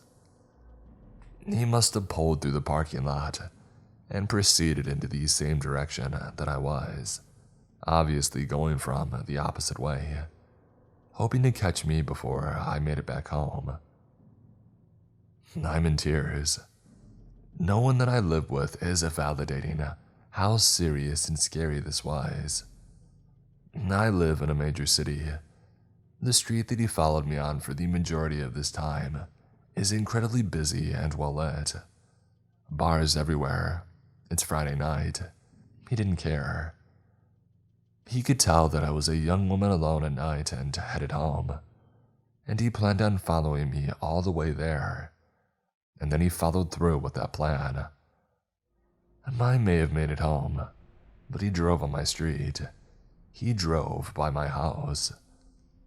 I don't know when I will feel safe again. And the worst part is that I have to work this late every day. This is not okay. This world is not safe. I didn't deserve this. Now I get to live in fear and he gets to know where I live. None of this is fair. Guy in the dark gray Toyota, I hope the next time you make an illegal U-turn, you hit a street light and total your car. I don't know what I'm going to do if we ever meet again. This was in 2017. I'm by no means super attractive and, in my personal opinion, I'm not the best. I had recently gotten on Facebook so that I could talk to my family, and I would even talk to some of my friends, and sometimes my family's friends would also add me. Now, my brother Mark lives with his dad in Oklahoma, and I have both of them added. One day, I get an advertisement from somebody named Rose Lauren. I was confused, but I figured that it was a friend of Mark's dad. Her occupation was self-employed at a pharmacy in their town, so I accepted it and I received a message almost immediately. Hey cutie. Now, I was very naive at the time, but this was still a big red flag. This woman was like, 2022? So I was like, okay, must be a creep. And in my naive stupidity thought, let's mess with her. So I strike up a conversation. I play along and she prompts me with questions. She continued asking and I continued playing along, until she asked me if I was alone. I didn't understand why this mattered and I answered her truthfully. I was alone up in my room. My family was outside, but I didn't think that was important. She responded with an okay. And then I get a video call. I was confused and I declined it. I warned them not to try it again, and they did. I said some long thing about how messed up they were and I blocked them. I went downstairs and I told my mom about it. It turns out that I was nearly taken advantage of. They were calling to try to get my location. They asked if I was alone to see if they could kidnap me without any witnesses. I unblocked them, but they had deleted the account. So I did some research. The pharmacy they had listed didn't exist. I then looked into her name. Perfume. The events here took place when I was an 11-year-old girl on vacation with my family. My mother, younger brother, and I went to Port Elizabeth to visit family. Being the only kids present meant that we were more excited to play in the ocean than spend time indoors. My mom had picked a sunny day. We packed our boogie boards and we headed to the nearest beach with my grandma tagging along. My brother and I ran towards a set of stairs leading down to the beach. I stopped. There were eyes on me. I sensed it. Growing up in South Africa, you are taught to be vigilant, to notice your surroundings and notice your people especially. I looked around the crowd trying to pinpoint what was setting my radar off, and then I found it. Two men about 20 meters in front of me, about late 20s to late 30s. They were frozen in place, staring at me with big, toothy smiles on their faces. I returned a smile and a nod, acknowledging their presence but also making them aware that I saw them. Be friendly, not naive. Be polite, but don't trust. Observing them, I felt unsettled. The crowd was moving around them and they didn't speak to one another, and they only seemed to move as I glanced away. I was alarmed but only made a mental note to keep an eye on them, and I continued down the stairs and jumped into the soft sand. My brother and I waited for the adults to pick a spot to set up before we took off swimming. Some time went by. I saw these same men from earlier wade into the water quite some distance from us, and felt a little bit silly for still worrying about them. But I couldn't shake that uneasiness. I got out and took a rest by my mom. I didn't see the men anywhere, but the feeling of having eyes on me stayed. I chalked it up to paranoia and went back to the water after a few minutes. My brother had gotten out of the water and started digging his magnificent sandpit, so I decided to use him as a landmark to determine my position in the water while riding the waves out. I did this a few times. Suddenly, goosebumps shot up my back. I looked around and saw the same men, and they were only just a few meters away from me, waving and beckoning me towards them. I was having fun up until then and hadn't noticed them approaching. Adrenaline set in as I saw them smiling once more.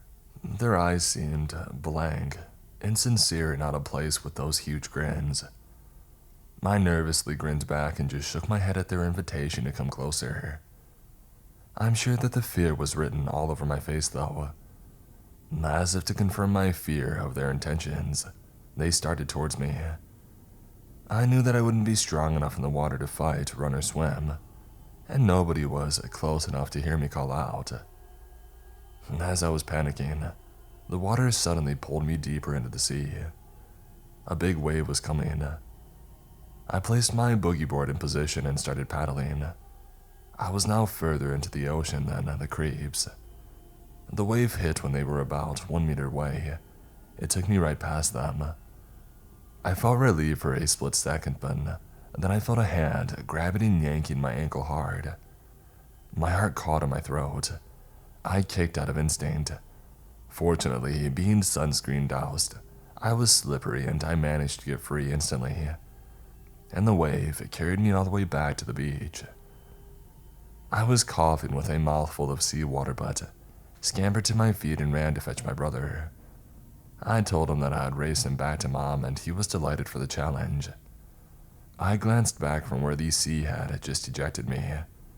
The creeps were still standing where they were, still smiling and waving. I stayed at my mom's side until we finally packed up to head home.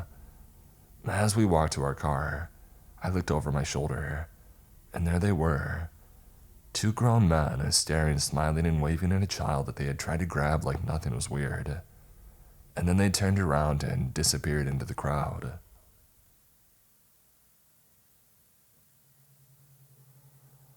First off, I just wanted to say that this has been going on for years and we were literally 13 or 14 when stuff started going down. I'm 18 now and have a lot more common sense, or I would like to think so please try and look at this from a 13-year-old's perspective, and try not to judge our actions based on this. Also, this gives more context to adults in our lives and not believing us. I have ridden horses all my life, but have never kept them close to home. When the opportunity came to keep them 5 minutes down the road from my house and with my best friend's ponies, I was over the moon. Little did I know what was to take place over the following years. I will start this with a backstory. The horse I owned at the time came from a rescue that I volunteered at for 5 years. I was sitting down one day drinking a cup of tea with the owner of the rescue center, as we usually did after a hard day of mucking out fields and dragging barrels of hay to the 40 horses and donkeys that lived there, when she told me about a farm that was just down the road from my house, in a little village that we'll call a Trophy. She said that her father had built that farm and that he would be turning in his grave if he found out who owns it now. Immediately, I was intrigued, so I pushed for more info.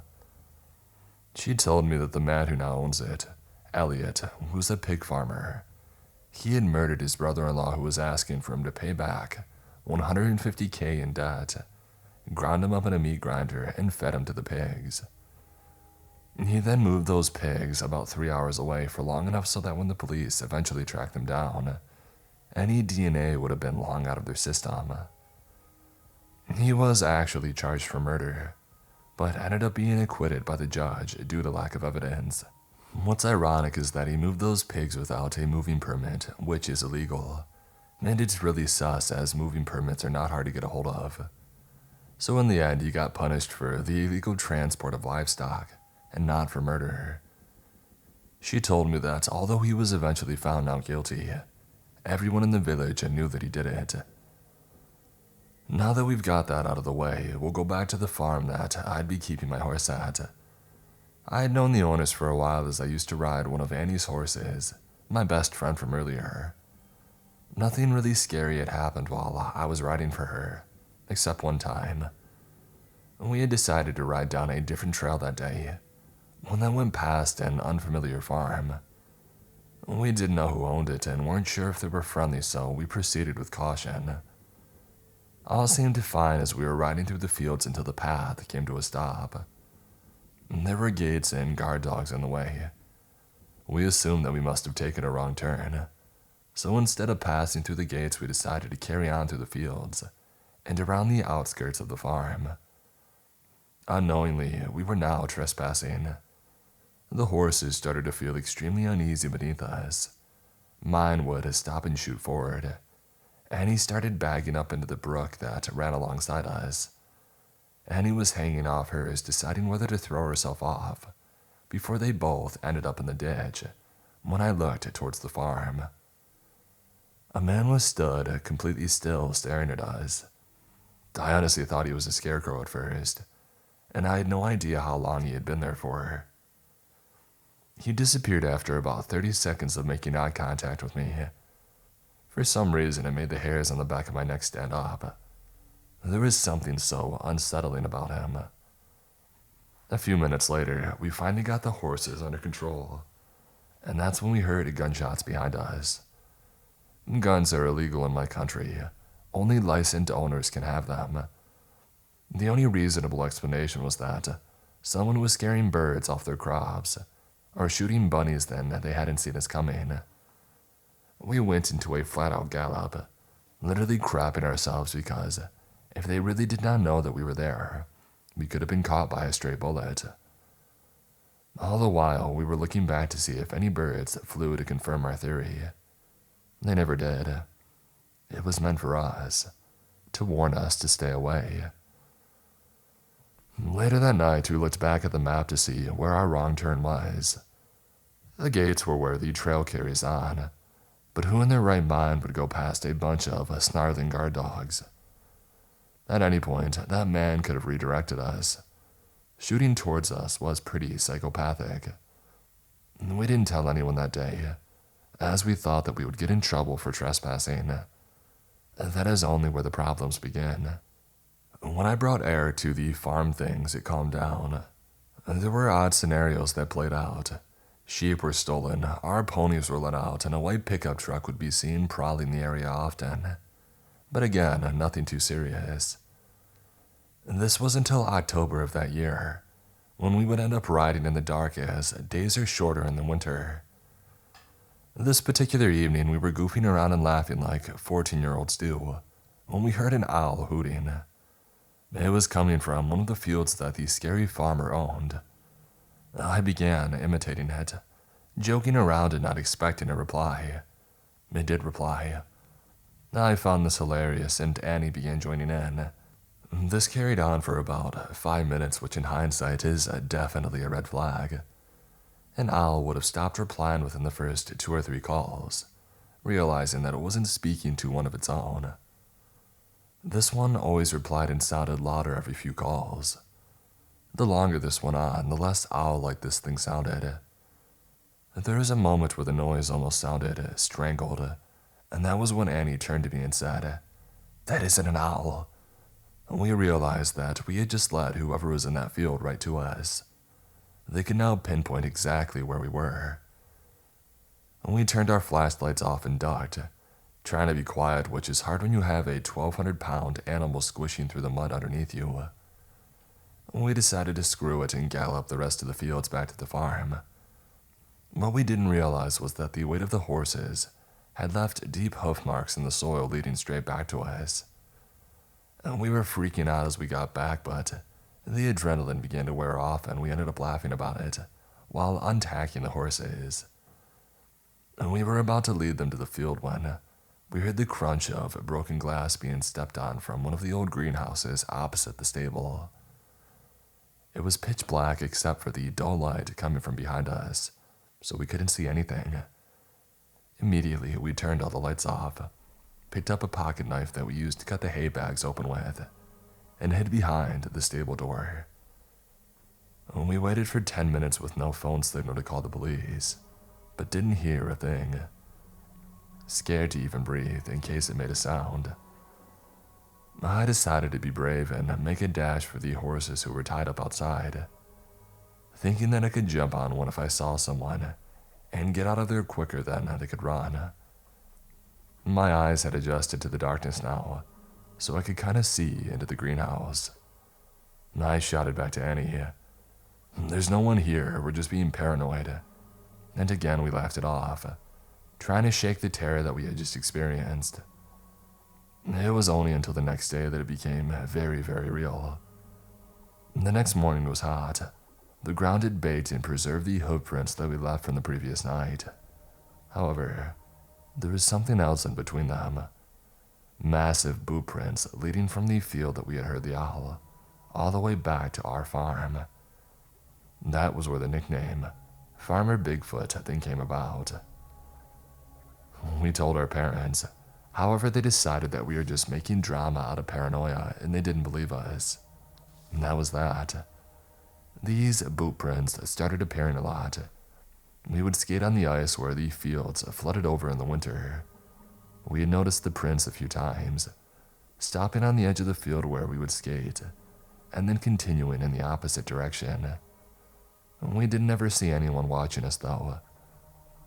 I lost Annie's phone in the fields one night, and we went looking for them in the dark.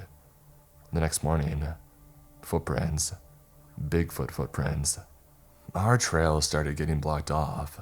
First, a huge tree, I'm talking a couple 100 years worth of trunk and branches, was brought down onto our trail. It was then set on fire after we cut ourselves a path through it. When we weren't being deterred, they seemed to give up until 2018, when huge mounds of rubble started being dumped on our trail. This time the trail was basically inaccessible. We spoke to a man who lives in the corner who told us that he didn't want to name the farmer who was behind all of this, but that we should report it as it's illegally blocking a bridle path. We tried to report it, but the council wouldn't go near him as he's a scary man. He told us that we were being watched and to be careful. Now this freaked us the heck out. But us being stupid kids stayed from 5 p.m. to 9 p.m., clearing a path through the rubble. We also wrote F you and stones just for effect. The next day, there were 3 more piles of rubble and our path was covered over. We were at a loss, so we decided to talk to one of the neighboring farms that keeps horses.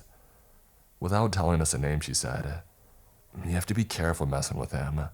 Around here, he's known as the man who makes people disappear." And that's when it clicked. The whole time we'd been messing with Elliot, Farmer Bigfoot was Elliot. The same Elliot who fed his brother-in-law to the pigs.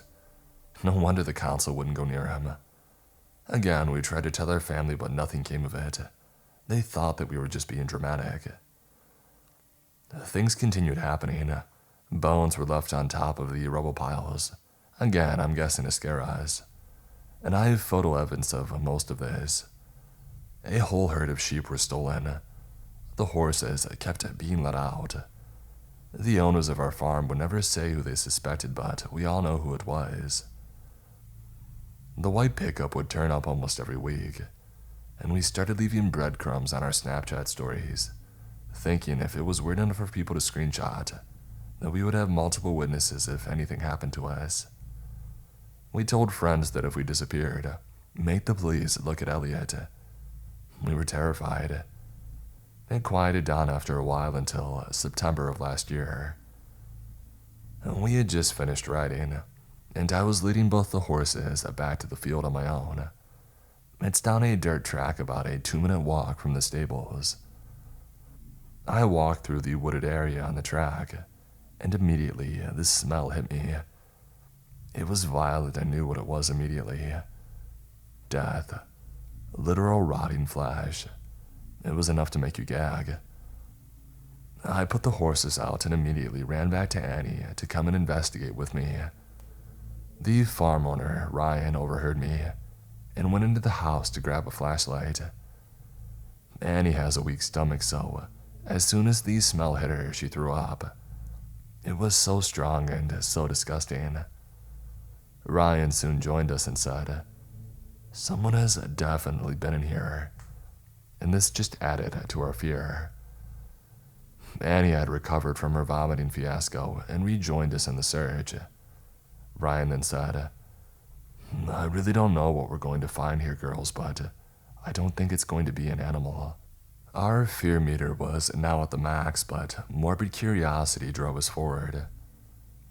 After an hour of searching, we decided to unstack a pile of wooden pallets, and that's when we saw bags of white flesh. They were clear, ziplocked bags. Maggots crawled inside the bags, but there were no holes, implying whatever meat was in there had been rotting for a good while before it was cut up and put into bags. It was the most surreal experience. After more vomit from Annie, we decided to call it a day, reassured that Ryan would now deal with whatever the heck this was. We assumed he would have called the police. We got home, cried to our parents, but again, they dismissed it. Like, how in the heck are we being dramatic when we've just found chunks of rotting flesh in the woods? Anyhow, Ryan is hands down one of the loveliest men on this planet. We always felt safe around him. But what we found out days later was extremely questionable. He didn't call the police. He buried the meat and he didn't throw it out. He buried it.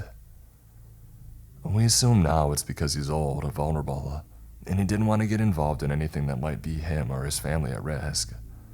I still have no idea why me and Annie didn't phone the police. I'm guessing because we didn't want to cause trouble for Ryan, and no one else believed us, so why would the police? This is where my story concludes. I know how unsatisfying. I am no longer at the farm but still have horses. My parents now believe everything I told them. I think because I've kept this up for the past 5 years. In hindsight, they wonder why the heck they didn't move the horses out of there. Me and Annie are still best friends and reminisce from time to time about how we were stalked by a murdering farmer for nearly 3 years. We will never know what that meat was, or if Elliot had anything to do with it. Nor will we know why he followed us all those years, trying to stop us from riding down our bridle path. I'm not sure I want to know either. In 2012, a 20-year-old female, went with my boyfriend to a diner on a Wednesday night. This place advertised free pie Wednesday when you spend X amount of dollars. The restaurant was right by his apartment, literally less than a 5-minute drive. It was a rainy night and the restaurant was in a southern college town, but not close enough to campus to get much of a late night crowd, and definitely not in the rain. Both of us enjoy quiet places, so we spontaneously decided to give it a try. The place was a normal, bland-looking chain restaurant shaped like a U. From one end of the restaurant, it would be impossible to see what was going on the other end. It's around 9 p.m. Not all restaurants are going to be open past then, but diners like this often are. The Waffle House and Denny's near campus is usually pretty hopping late into the night. This place was empty except one bubbly female staff member. I'd been in food service and I asked the waitress what time they close, because I hate when people come in right at closing time. She says that they're open at midnight. Lucky us. Our waitress was a skinny, petite, maybe 30-year-old woman who sat us away from the front. She introduced herself as Sally, and right away I got the distinct feeling she was lying about her name. It's the way that she took a moment to smile after she had said it. It reminded me of the way my sister, who is a certified pathological liar, would slip in a little lie. Something was a little off, but nothing alarming. I mean, my sister is completely harmless. I noticed Sally isn't wearing a name tag, just jeans and a polo shirt. She gives us menus and again says that her name is Sally. And again, I'm picking up on those subtle body language cues that I learned from living with a habitual liar. So I'm thinking Sally is full of crap. It stands out in my memory as my first impression. The second impression was, damn, this lady talks a lot. I haven't seen you before. Are you new? Are you here for college? I had great roommates in college. Do you have any roommates? Aren't Thursdays the worst? There's nothing to do. Do you have any plans for later?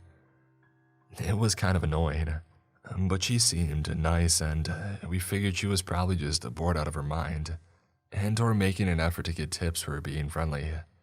It became clear that we were the only guys, and there weren't even other food servers for her to talk to. As far as I could see, it was just the three of us. We didn't want to be rude, so we just answered her obnoxious questions, thinking it was an attempt for small talk. After our main dinner, she took our order for pie and then started chatting up about the weather. It's so dangerous to drive in the rain, blah blah blah. It should blow over soon, but I would wait here if I were you. I started to get a bit creeped out. Like, why was she being so clingy? It wasn't necessarily a feeling of being in danger.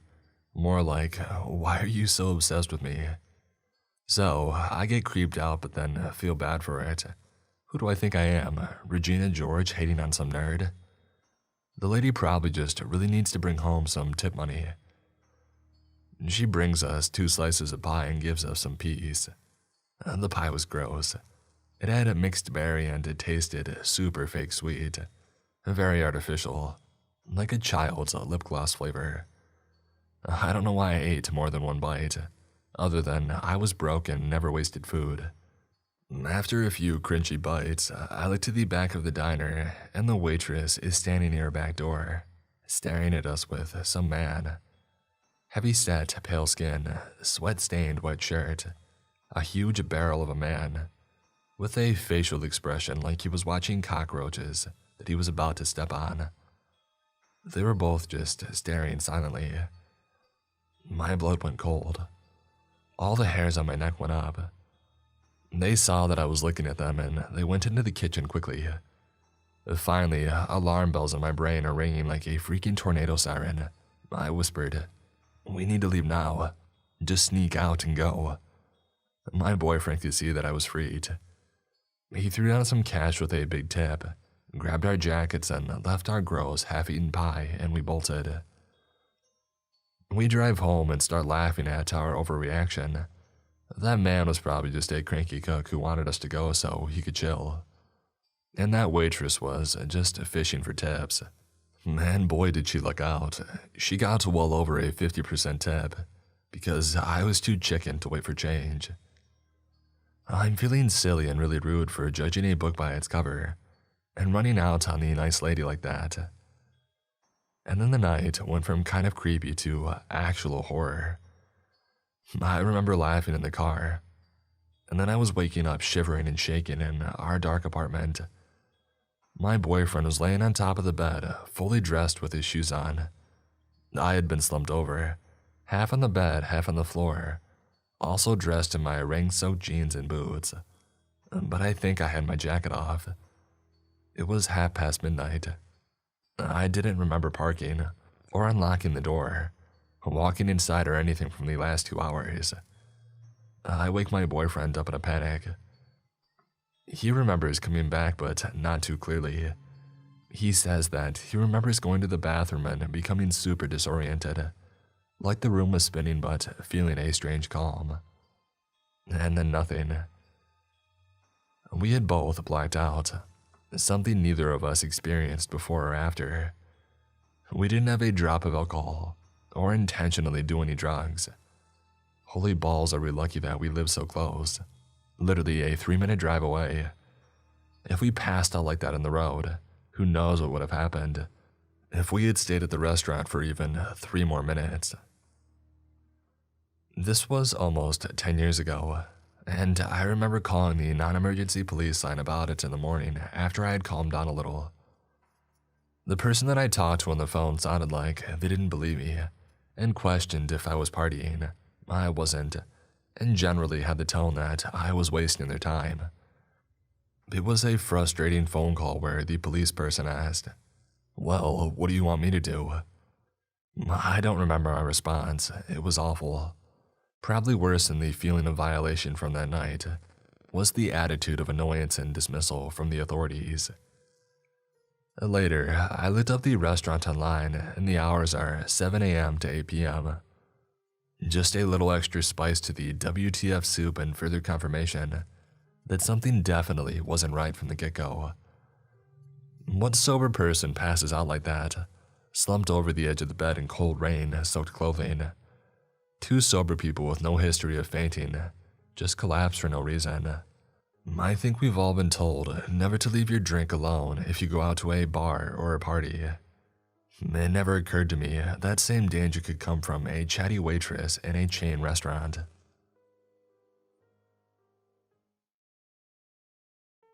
I was at 9 or 10, and this was back in the early 90s when latchkey kids were fine and no one blinked an eye. I was home alone and decided to walk to my local Blockbuster, maybe a 30-minute there and back. I'd done it before on my bike and wasn't worried or scared. I took off and got about halfway down my block when all the craziness had started. A side note, unbeknownst to me, my neighbor's son was a drunk or a drug addict, or something was wrong with him. My parents evidently knew but didn't tell me because he has moved out a while back, I guess. All of a sudden, here comes a cherry picker roaring down the street, going super fast. I remember because several other cars passed and this one made me jump and look up. There was a man shirtless in the top of the cherry picker hollering stuff like, "Oh yeah, woo!" and your basic drunken BS. I immediately felt uncomfortable, and before I could decide what I wanted to do, he saw me. He yelled something out at me and threw a beer bottle down.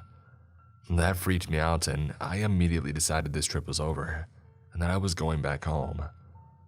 I turned around and started back towards my house, but nervously decided to start heading into people's yards to make it look like I was going into a different house. That didn't help at all. He was already heading toward me. The driver was now slapping his hand on the truck door, obviously drunk as well. They were yelling out to me with garbage like, "Hey little girl, where are you going?" I ducked behind a house and saw a large pine tree between the 2 yards, so I jetted out and ducked behind it to see if they were still following me. To my absolute terror, the guy in the bucket goes, "I see you hiding behind that tree, little girl." At that point, I lost it. I ran as fast as I could in a sheer panic to my house, backyard, and I ran in locking it behind me. I ran and checked the other locks and went into my parents' master bathroom and crawled into their shower and put a towel over me. I was sobbing. I called my mom and dad, who told me to hang up and call 911. I did, and they asked me if I was hidden, which was so terrifying. Nothing happened after that. The cops arrived right after my parents had pulled in and acted like they had been home. I roll, but they're good people. The cops actually found the men, and they were arrested and charged with my stuff, along with many other things they had evidently been up to that day. I wasn't the only one that they had harassed in our neighborhood, but I was the only child. And of course, it was our neighbor's drunken, disorderly son.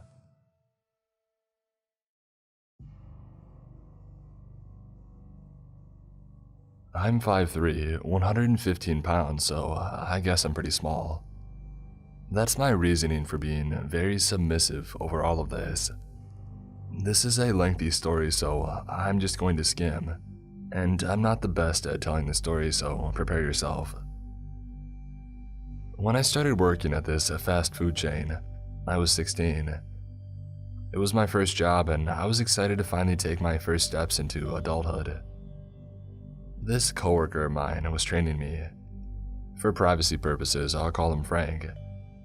Frank at first glance looks young, 19, 21 at the most. We got along, and nothing was too bad nor alarming, like conversations about anime and such. I remember things started to change slightly when he was talking about a video game character, and none of our coworkers knew who it was. When I saw the green hat character, I said, "Oh, that's Link. How cute. I used to watch my brother play Legend of Zelda: Four Swords." He looked at me and said, "Marry me." I laughed it off and continued on with my day. For the rest of my shift, he would hover over me asking me personal questions like my age, my favorite things, and etc. Being the open, friendly person I was, I answered happily. I told him how I loved butterflies and that I was 16. I'm 17 now and have had several jobs since then. When an older man asks you for your age as a minor, it's never a nice sign. Moving on to December, I've been at this chain for a month now. My manager asked me if I wanted to come to their company Secret Santa party, and I agreed. When the day came, I arrived with my now ex-best friend. Frank arrives on the phone acting busy and such, but I thought nothing of it. During the whole party, he was on the phone. I was getting food when he tapped my shoulder, still on the phone, and handed me a beautifully butterfly necklace. I didn't know what to say, besides thanking him, thinking he was my Secret Santa. And then later, my other coworker comes up to me, handing me a gift card to Starbucks and a plush. I asked why, and she said that she was my Secret Santa. I thought that it must have been a mistake and went on with my night listening to my old best friend tell me how I should date Frank, which in my mind was never on the table. January rolls around and it was Frank's birthday. We were just working until I heard one of my girl coworkers, who was into him at the time, wish him a happy birthday. Being that person, I wish him happy birthday while my other coworker asks how old he's turning. He said 27. Might I add that every shift I worked with him, he would take several photos of me before and after my shift, commenting about my hair, my skin, and my eyes. He often said how cute my nose was. Again, not wanting to cause a scene, I just laugh everything off. And that's always the case, isn't it? We don't want to cause a scene. I did start telling him to please stop, but of course, he wouldn't, no matter how many times I asked him to. Now, I'm going to skip to May, my birthday month, and of course, I was working on my birthday. I went to the back door as usual. Due to everything going on, I had to ring a doorbell and wait for someone to open the door. Out of nowhere, Frank pops out of the bushes handing me all kinds of gifts. Today was his day off too, so I was confused. I remember thinking, how the hell did he know my birthday? I never talked to him about it since I don't like celebrating it. He followed me around for a few minutes before awkwardly leaving when I apologized that I wanted to get to work and not get yelled at. In July was when I finally found a new job. I quit due to sexual harassment that I had to endure for the 9 months I worked there from my shift lead. That's a whole other story, but when a man starts getting handsy, don't laugh it off and shut that down.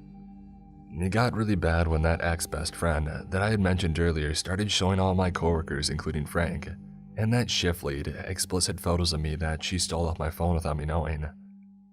I was very insecure at the time and was in an abusive relationship, so I would give anything this boy had asked of me. Anyways, at that point, I had about had it. After being interrogated about that shift lead, I put in my 2 weeks. On my last week, everyone was talking about how that shift lead got laid off for sexual harassment. Frank and I were doing dishes and the topic came up. I awkwardly told him about it, now knowing how everyone knew my story. The shift lead would often grab my butt, rub my thigh, talk about my boobs about, only if they were bigger, things he would do to my body, etc. I would say stop politely, but he would continue. When I started yelling and saying stop more assertively, he would often make me do humiliating tasks like cleaning the greasy floors with my hands and knees, or cleaning the dining room when it was closed due to the virus. And when I told Frank this, he shrugged it off and said that there was no reason for him to be fired. I remember being absolutely shocked, retorting, "I'm just glad that I'm leaving this hellhole," and I left it at that. A month into my new job as a hostess, everything was going well. It's a restaurant, but everyone just comes there to drink, so it's more of a bar. On one of my 2 a.m. shifts, Frank stops by on his bike. I tried to be friendly, but I was getting frustrated when he kept cutting me off from talking to other people. I then walked away to bus tables because no one else would do it, and he couldn't follow me into the restaurant. There was only outdoor seating, of course. After bussing all the tables, I come up to the counter to see my coworkers giggling. "What's happening?" I asked. The other hostess smiled. "That's so cute how your boyfriend takes photos of you while you're working. That's so cute how obsessive he is over you.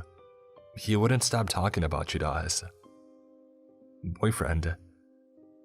I was and still happily remained single after all that bullcrap of a relationship. The only person that they could be referring to was Frank. And then it dawned on me. How the hell did he know where I was working and my shift schedule? I didn't tell anyone besides my parents and my brother. A week goes by and Frank comes back. I may have gotten a little overdramatic, but I didn't know what else to do. I told the other host at the counter to tell him I'm not working today, and I dashed inside.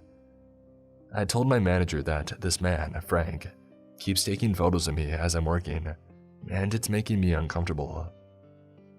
My manager told me to stay in the back room while he went and handled the situation.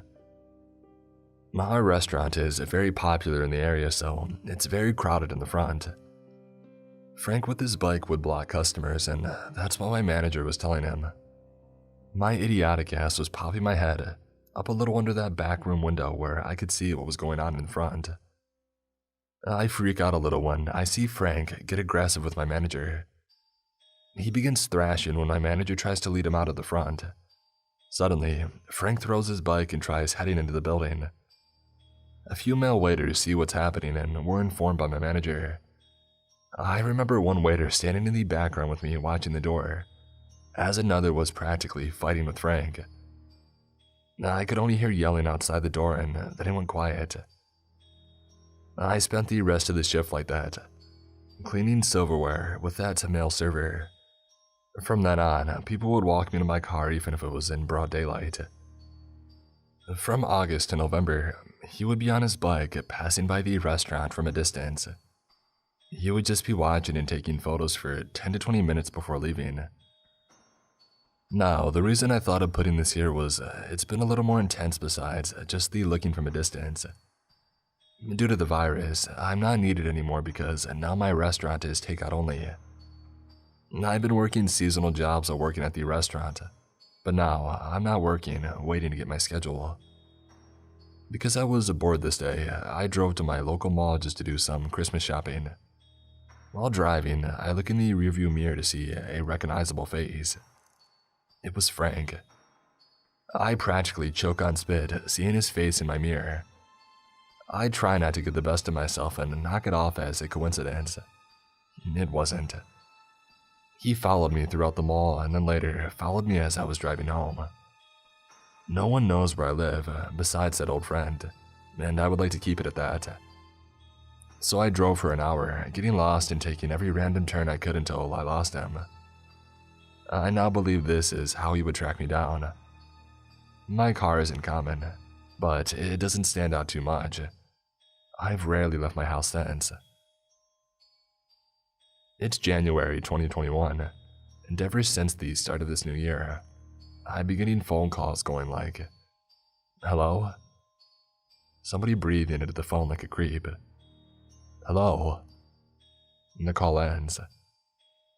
Along with that, I've gotten many random messages about asking about gifts and delivering me a gift. I'm not one who usually uses social media, but these messages were all over mine. All of them were from newly made accounts across Snapchat and Instagram. On one occasion, an account started sending me photos that I never sent to anyone.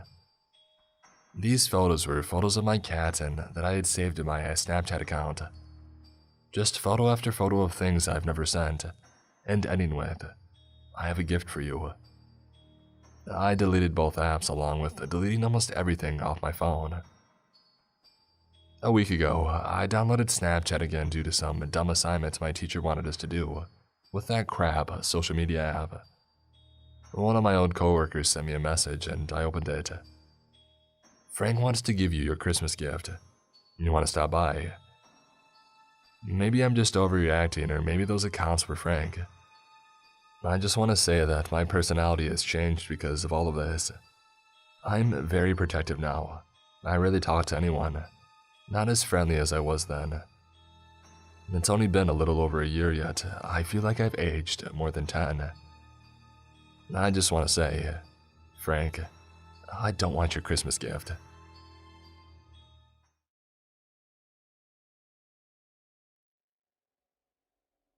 I know a lot of people are going to think that this is fake, but I swear it's not.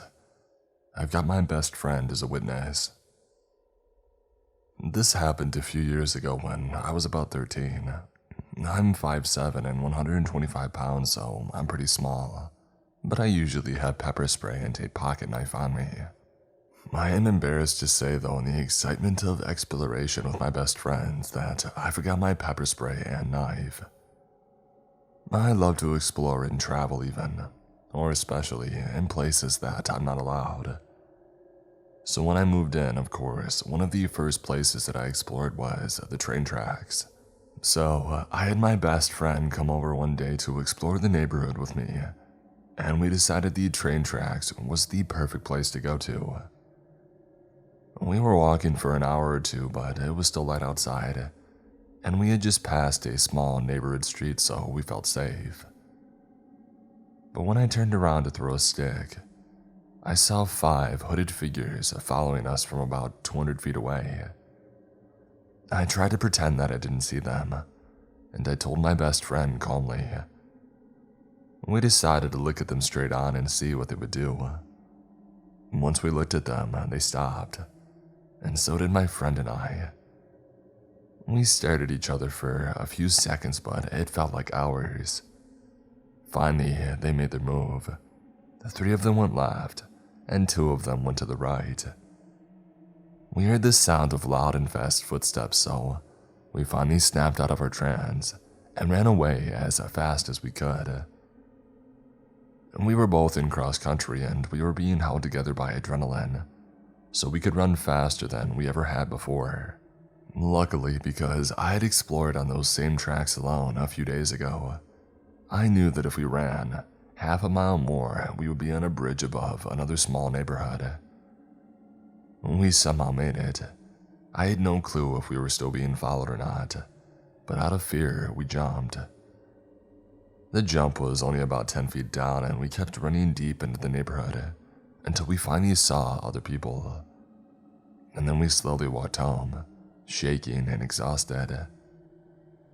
Looking back now, I regret not telling my parents, but I was scared that they wouldn't let me explore alone anymore.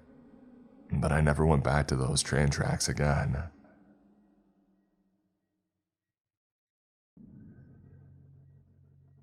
It all started in my last year of high school. I had gotten really into the hardcore scene from my city, and I attended a bunch of small gigs with my best friend. One day, I received a Facebook friend request from a guy named Alvin.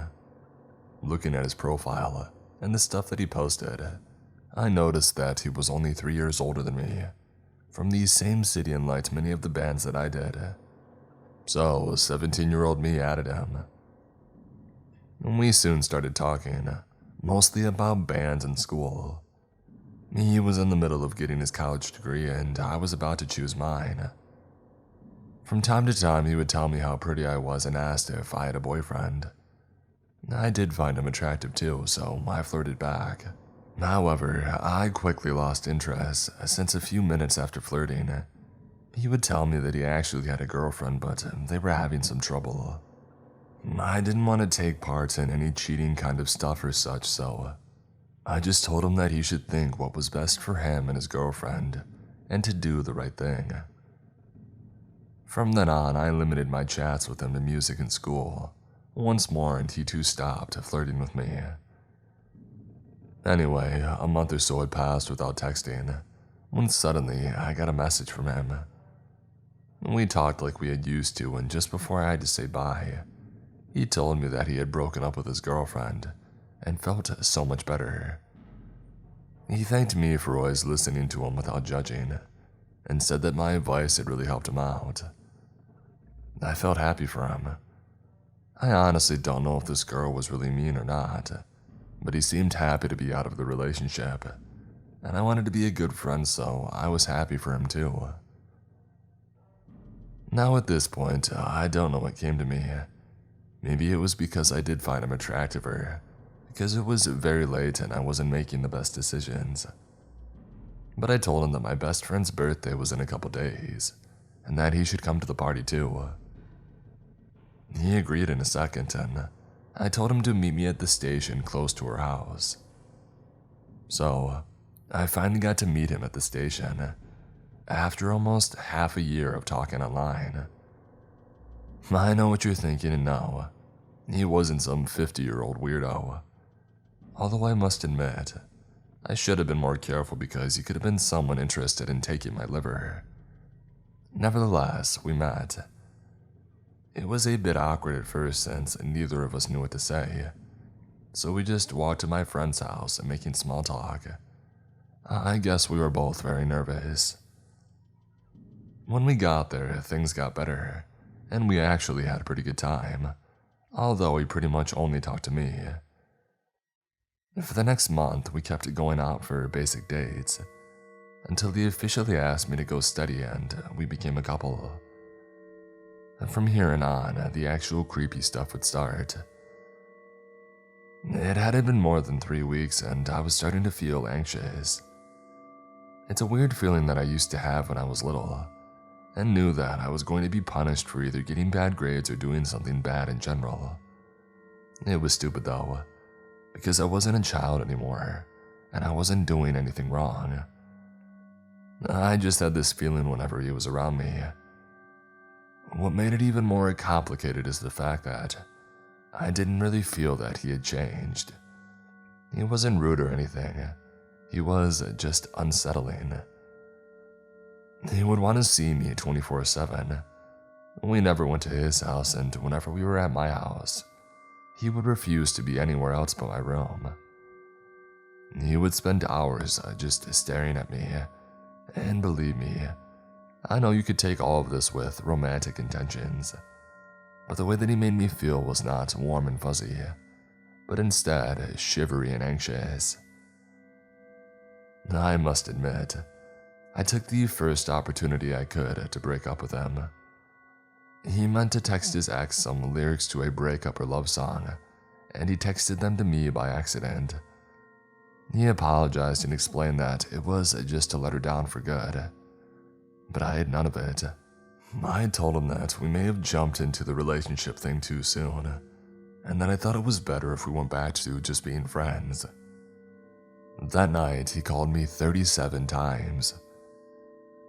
The next morning, I had school, and throughout the day, I got a text message that immediately made me nervous.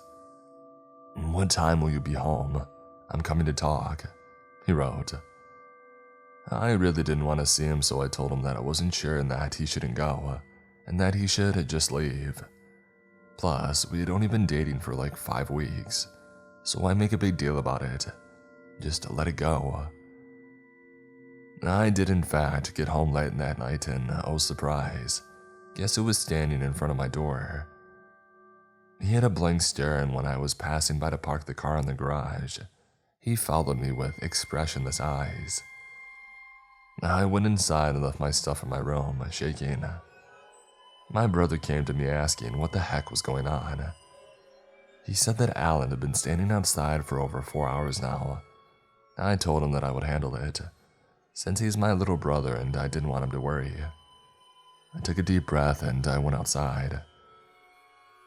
We argued for about an hour, in which he told me that he loved me and that he knew we were meant to be together. I told him that I wasn't really feeling comfortable and I just wanted to go back to being friends. He told me to move in with him. For a few minutes, I was speechless. He used this time to explain how he would get a job and keep studying, so I could finish high school and then get a job too. According to him, we would then start a business together and to have our first child by the time that I was 21. He had our life planned out and I had no say in it. I managed to catch a moment to speak and tell him straight out that he was out of his mind. I was only 17 at the time and nowhere close to thinking about living with them, much less having a child. Alan then made this weird face like he wanted to cry but not actually. I swear that it was like a cheap acting trick, and it just creeped me out even more. I cut him off, told him that we were over and ran inside. From here on, he got worse and worse. He would text my friends even if they had no idea who he was, and told them to tell me that I needed to be with him, where I belonged. I blocked him from all social media since he would send me non-stop messages and post weird poems that had a hint of scary with things like, "I stand in the dark so you can't see me, but you're the light so I'll always see you." He called my house and if I picked up he would yell, "I need you," non-stop. If anyone else does, he would just hang up. Now, this kept happening for almost half a year and I know what you're thinking. Why didn't I call the police? Well, I think that I failed to mention that I'm from Mexico City and I can promise you, no officer is going to take any action against a few dozen phone calls, so I didn't even think they would know what to do. Little by little, the phone calls stopped, but he was still texting me and dedicating me songs and an online radio station most people from the hardcore scene would listen to. This one particular time he dedicated "Your Betrayal" to me. I think that's pretty self-explanatory. Alvin became unstable. He would go from dedicating me love poems to insulting me, saying that I was ruining his life. I honestly lost count of how many crazy and scary things he had done in the past years. But I think the worst of them all was this one time a year ago, when I went to a concert with my best friend. I was kind of flirting with one of the musicians that opened for the band, and my friend was playing the wingman. He went to get us some beers, and just as he stood up, I turned to chat with my friend. I saw 2 figures take the empty chairs in front of us. It was an Alan and a girl that he had introduced as his sister. The moment my friend and I saw them, we froze. A mix of being uncomfortable and scared got to me and I just looked away. "You cut your hair." He broke the silence, reaching for my bangs. I instinctively pulled back. "It looks great on you. Everything does." He spoke in a soft but numb voice. I nodded and told him that I was with someone, so he should leave the chair. I looked to his sister to encourage her to, but she was absent-minded, playing with her phone. "Do you want a paper flower?" he asked, completely ignoring what I had said before. The guy that I had been flirting with was making his way back, but since he saw two of the people now in his place, he kind of drifted away. "Dude, you seriously need to get going." I was losing my patience, but I didn't want to make a scene, because the concert hadn't even started and I wasn't going to get kicked out. Once again, he ignored me and started making a rose out of a napkin. "Let's go over there," my friend suggested, and I took her on the offer, or so I intended. Alan's sister, who suddenly lost interest in her phone, was now grabbing me by the arm tight, keeping me from walking away. Not saying a word, just grabbing me. I tried to loosen myself, but before I could, Alan took one of my hands and put the paper flower in it, and then his sister let go. Now, for what happened after this, I must say two things. One, I am known for being maybe a little too aggressive, but when it comes to people who I cared for at any point in my life, I have a soft spot. And two, Alan has been beyond creepy, given that it had now been around 3 years and he wouldn't leave me alone, but he had never been violent. Both rules were broken that night. I snapped. I took the flower that he just gave me and, looking him straight in the eyes, I slammed it into the table so it would lose any shape that it had. "You're not a good guy. You're a creep who won't leave me alone and thinks that I owe him a relationship." I whispered it close to his face with an anger that I don't think that I had ever felt. My friend and I pushed through and made our way outside for a smoke and to clear my head. We were chatting, I was shaken and she was trying to calm me down, asking me if I was feeling better and telling me that if I wanted to leave it was okay. But then we heard the screaming. At first, it was some bottles falling and a couple screams, so we thought that something had messed up and they were mocking them, but it didn't stop there. The yelling continued and we saw the bouncers at the entrance rush inside. I quickly put out my cigarette and headed towards the commotion with my friend. In all honesty, I was hoping to see just another bar fight, but it was worse than that. There were 2 tables knocked over and I don't know how many broken beer bottles on the floor. A bunch of personal articles from a backpack were being poured onto the floor, and the one responsible for all of this was no other than Alan. Quickly enough, one of the bouncers restrained him as the other one searched him for any potential weapon that he might have had. His sister, on the other side of the small venue, screamed at Alan and the bouncers, saying some stuff that I couldn't really make out since there was a lot of noise. As they literally dragged him out, I was pushed outside by the crowd and stepped to the side speechless, watching Alvin curse and kick. I had never seen him this violent. In fact, I had never seen him violent at all. And then he saw me. "You see what you did to me?" He yelled at me, but since a small crowd had formed around, people thought that he was on drugs, yelling nonsense. "You ruined my life." My eyes started to fill with tears. Maybe it was because I was scared or because I still couldn't fully understand what was going on. What could I have possibly done to him in order to make him like this? Thankfully, my friend found me among the crowd and without even asking, she dragged me to the subway and back home. I cried all the way. I haven't seen him ever since, but I know that he's still around. How so? Well, I now live in Japan. I've been living here for about a year or so now. It was my birthday a few months ago, and I got a big bouquet of roses with a card that read, "I shouldn't have given you paper when you deserve the real ones. Happy birthday, my love. Alan."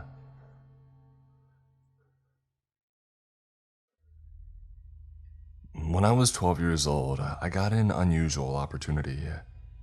I was able to be involved in a study abroad program where I would live in England for several months. I'm from a very small town in the US originally.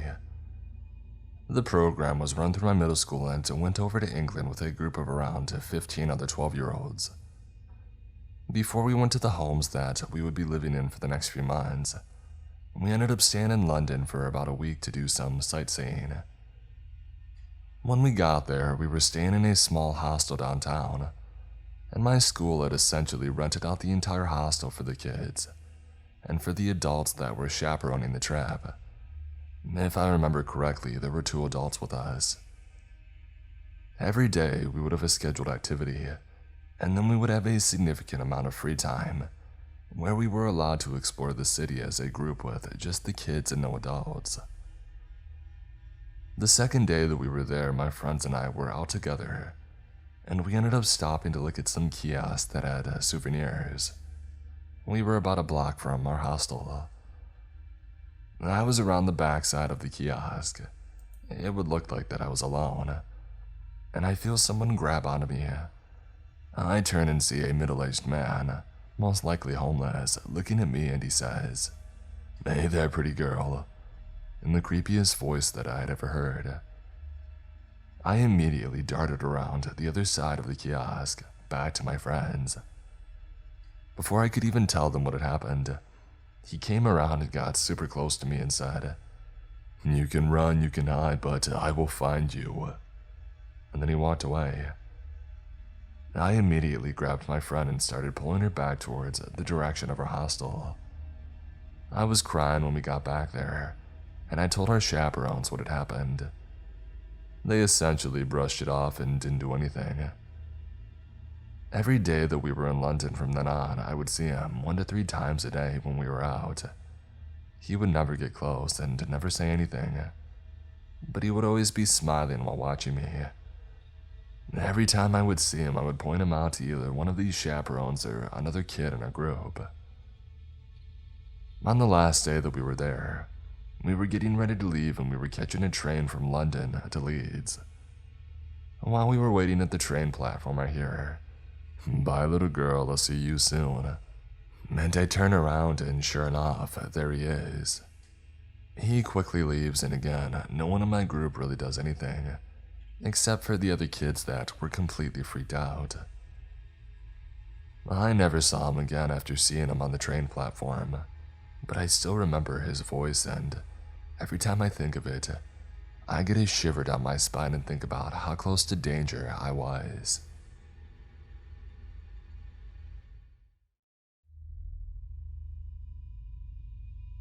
So, let's start with a little bit of background. I'm a male and I've been in college for a few years now. A group of people from my program would always go to this dive bar on our college's street every Thursday night. They did karaoke, so it was a fun way for all of us to blow off steam once a week. Unfortunately, as the school year went on, the bar got sketchier and sketchier. Weirdos started showing up. Creepy old guys hitting on very sober college girls, you get it. Until one day this group of guys started showing up. They weren't the cleanest, friendliest, or even soberest of people, frequently hitting on some of my friends and making everyone extremely uncomfortable. One time, one of the guys walked up to my friend and flat out asked her in the middle of our conversation if we wanted any cocaine. We of course politely declined. Anyway, now that some background is out of the way, on this particular night we decided to stay until last call. It's not unusual for us, but it also wasn't a regular thing. And I had heard some of the cocaine guys saying how they wanted some college you-know-what that night. Concerned for my friends who weren't dressed in the most PG of the group, I asked a couple of my boys to stick back with me to make sure that they got in their Uber safely. They of course agreed because they're bros and they were concerned as well. So we chilled at a table near the door and waited until they came out of the bathroom, half an hour after last call. By now it was about 2:30 in the morning, and we see to it that they called their Uber and get in it safely.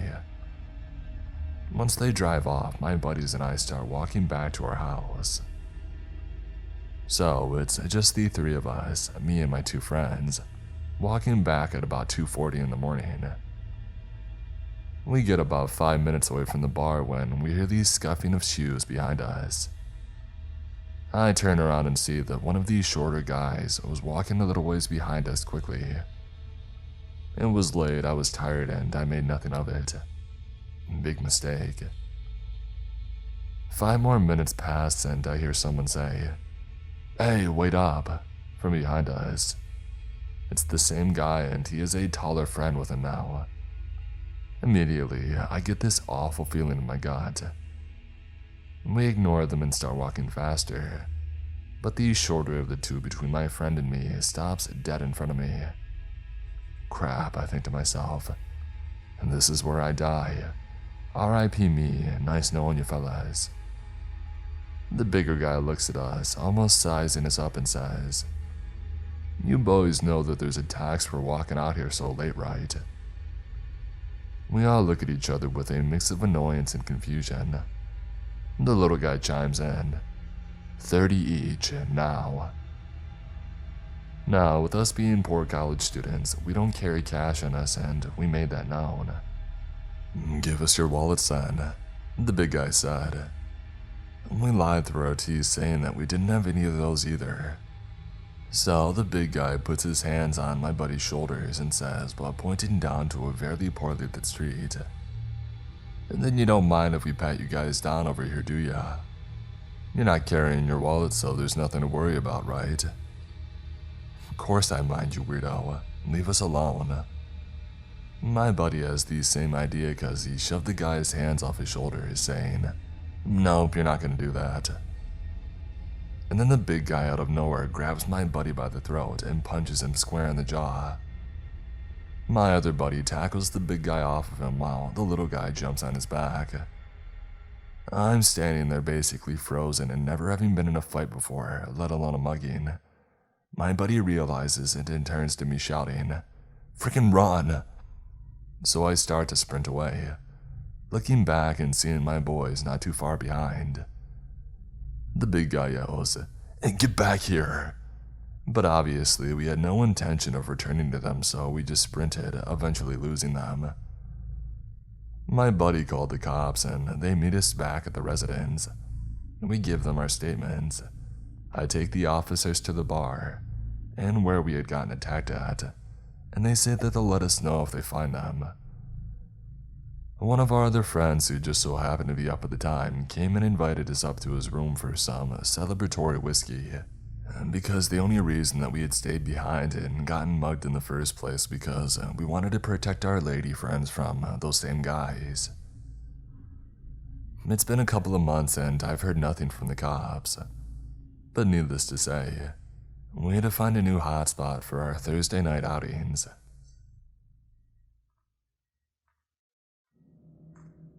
Okay, let me start off by saying that I'm not a street smart person, or I wasn't back several years ago when this occurred. I've always been pretty naive and trusting, sadly, which has landed me in some pretty crappy situations, but this one was by far the scariest. So I had just recently gone through a really crappy, bitter, horrible breakup with my boyfriend, and I found myself living alone after he had packed his bags and left. I didn't really know many people in the area, and so I tended to turn to the internet to pass some time. Long story short, I started chatting to a guy, let's call him John, and we started hitting it off, and it turned out he lived really near me. And by really near me, I mean like probably a half an hour walk away. So we decided to meet up the next day and see how it went. I phoned my friend, let's call her Anne. Anne is infinitely wiser and more cynical than I, and I told her what the plan was. She insisted that she come with me as I didn't know this guy, and he could be an axe murderer, blah blah blah.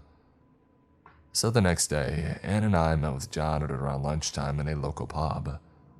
It was midsummer, so we sat outside in the beer garden. It was pretty busy despite it being lunchtime, and this place was right next to a busy road, so there was nothing to really worry about, right? Well, we get some food and a beer, and we're all chatting and it's going pretty well. We're all hitting it off and having a laugh. We're taking turns to go to the bar to get around. I don't know if this is in terms outside of England. where one person buys for the whole group, and then later the next person goes and does the same, and so on and so on. So the day is turning into the afternoon, which is turning into the evening. The pub is filling up and we barely notice the time going by as we're having a good time.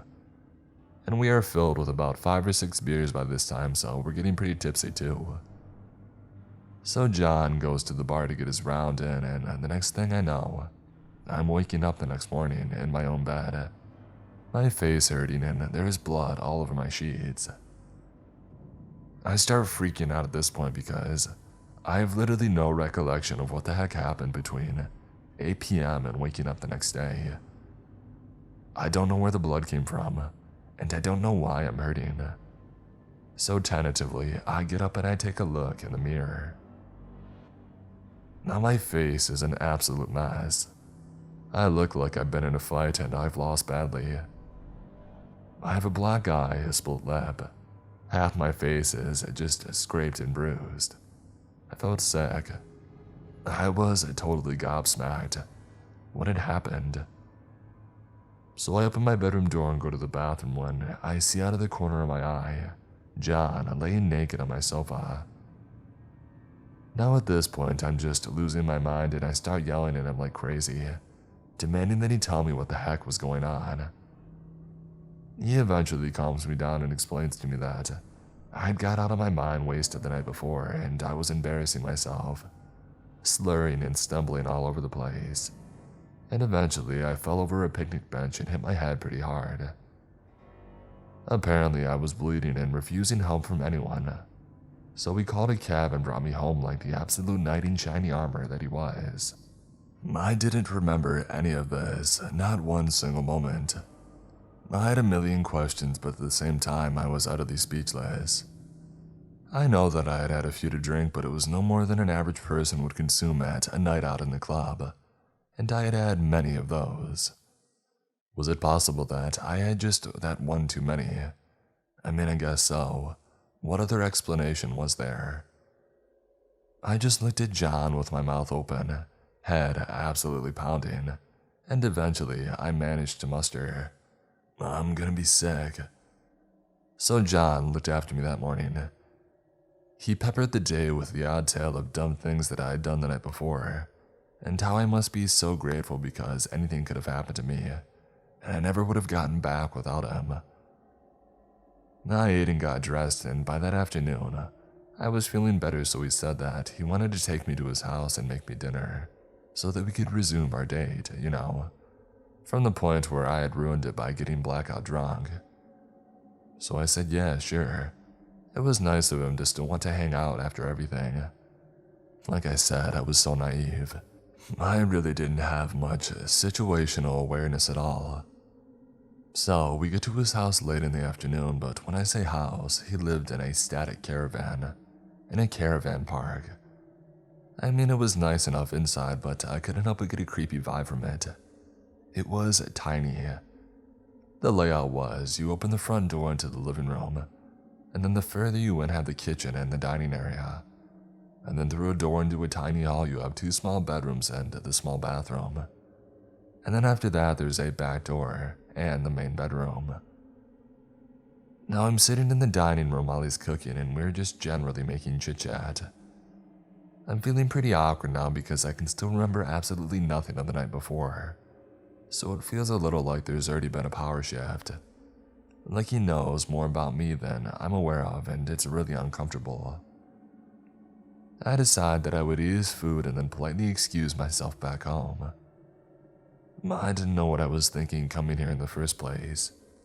I'm a pretty go-with-the-flow type person, but even I had started thinking, what am I even doing here? Just then he asked me how I'm feeling, and as I'm deep in thought, I don't even think about my reply. I feel like I've been drugged, I said distractedly. Well, at this point, he absolutely flips out. I mean, he absolutely goes insane, saying what I am accusing him of, and how I dare accuse him of things and I can't prove it, and that I'm just trying to cause all sorts of problems for him, and that he's on parole, so I'm basically sending him back to jail with my lies. I had no idea at all that he was on parole. He would later tell me in his insane rambling text messages that he had been arrested for a domestic assault. Great. He starts literally getting stuff off the kitchen sides and just smashing them, throwing plates against the wall, pulling the toaster out of the socket, and smashing that on the floor, just absolutely having a meltdown, while I'm sitting at his tiny caravan dining table like 5 feet away, just thinking, what the heck is even happening right now? I move to stand up and tell him that I think I'd better go when he suddenly lunges at me and shoves me as hard as he can, and I'm on my knees and he's laying blows into me telling me that I'm not going anywhere. He's between me and the front door at this point and I can't see an escape route, so I turn heel and just run through the corridor with him chasing just inches behind me. I dive in the nearest door and slam it shut and sit with my back to it so he can't get in. I'm in the tiny spare room and there's no windows that open. I'm trapped there. He's outside, pounding at the door and calling me every vile curse word in his vocabulary. I yell at him to go away and he stops banging. I hear him leave for a few minutes and then all of a sudden, 3 loud thumps. He's trying to break the door down. I'm absolutely terrified at this point and pushing with all my weight back against the door as if my life had depended on it, which I guess it did really. The thumping carries on for what seemed like forever. And then I guess they got tired or something and I heard him go into the living room and start shuffling around. I still stayed back against that door sobbing for at least another hour. Eventually, I heard the TV come on. He's actually sitting chilling watching some TV like nothing, while he's basically got a hostage cowering in his spare bedroom. I felt a flick of anger and adrenaline at this point, and I ever so slowly and quietly opened the door and peered out. The hall was in darkness and the door to the living room was shut. I'm alone, but I would have to walk past him to get to the front door. I'm desperately thinking of a way that I can get out when I remember the back door. I creep over to it as silently as I could and prayed that it was unlocked. It was. I silently thanked every single god I could think of and crept out, shutting the door silently behind me. I crept down the steps and just ran. Just ran and ran, sobbing and delirious and so utterly confused. I had no idea where I was. It was pitch dark and I had never been to this part of town before. I ran to the nearest payphone and used the change in my pocket to call my friend to come and pick me up. My bag and purse were still in John's caravan, along with some personal possessions that I had just abandoned. My friend drove me home and I sobbed the whole way. I never told him what had happened and he never asked. I just got home and went to bed and cried myself to sleep. The next morning, I wake up and I find my phone that I've left at home. It has about 50 text messages on it, mostly from John, telling me that he's gonna bomb my house and kill my family, and that if he ever saw me in the street, he would take me out, and he would happily go to jail if it meant that I was dead. I deleted them all. I was scared out of my mind. I just wanted it all to be over and to forget about him. I never really told anybody what had happened, not to the full extent anyway. As the days went by, I would get crazy rambling text messages from him. One moment threatening to hurt me and the next moment telling me that he loved me and that he was sorry. I deleted every single one of them as soon as I had received it. They gradually got less and less frequent and I changed my number not long after and I didn't hear from him again. I got in contact with Anne a while later. Turns out that she has no memory from about 8 p.m. that night, and her boyfriend had an incoherent voice message from her, just babbling and screaming and crying. He picked her up, wandering bewildered around a nearby housing estate. I know we should have gone to the police, and I know I should have told somebody. I know there's a million things I could have done, but I just wanted it to be over. It was the surrealist thing that had ever happened to me, and I still sometimes think back to it and wonder if it really happened because it was just so insane. This was back in the 1990s. I was a single mom and picked up a Saturday night bartending job at a place that was off the highway on a frontage road, not immediately close to anything, but in between some pretty large towns in the affluent suburbs of northern Chicago. In Barrington area, not in Barrington, however. This place was hopping after work hours, but sadly not on Saturday nights, and I would often find myself alone or with only a handful of customers. This particular night was dark, rainy, and a thunderstorm was raging outside. In walks this rugged, handsome man, windswept blonde hair, crystal blue eyes, nice build, and he sits at the bar. It's just the two of us, and I walk over and take his drink order. He orders, I make the drink, and he had put on $2.25 on the bar. I handed the drink and realized that he didn't give me enough money, so I tell him that I need another quarter. The drink was $2.50. Now mind you, we were alone in this good-sized bar. It's a dark night, and thunder and lightning are raging outside. It's not close to any other businesses that I could run to, or where other people might be. And he looks me straight in the eye and calmly says, "I'm Satan. Tell me what you really want. I can give you anything you want. What is it that you really want?" At this point, I really don't know what to say. I'm shaking in my shoes, not sure how I even mustered up a response to him. But I looked back at him and I said, "I want another quarter for your drink, and I want you to stop being so weird and scary." He gave me the quarter, downed his drink, and left. That night later, I had to close up alone, and believe me, I was on edge until the following morning. I didn't work there much longer after that. Seeing Satan once was plenty enough. I also want to add for extra info, he had the most unusual and beautiful gold pendant on. It was an ornate octopus. Now that I read a lot about conspiracies and high strangeness, the octopus symbolizes the Illuminati. This bar was close to, but not in, a very affluent Chicago suburb. I can't help but wonder who he actually was, or worse, what he was actually up to.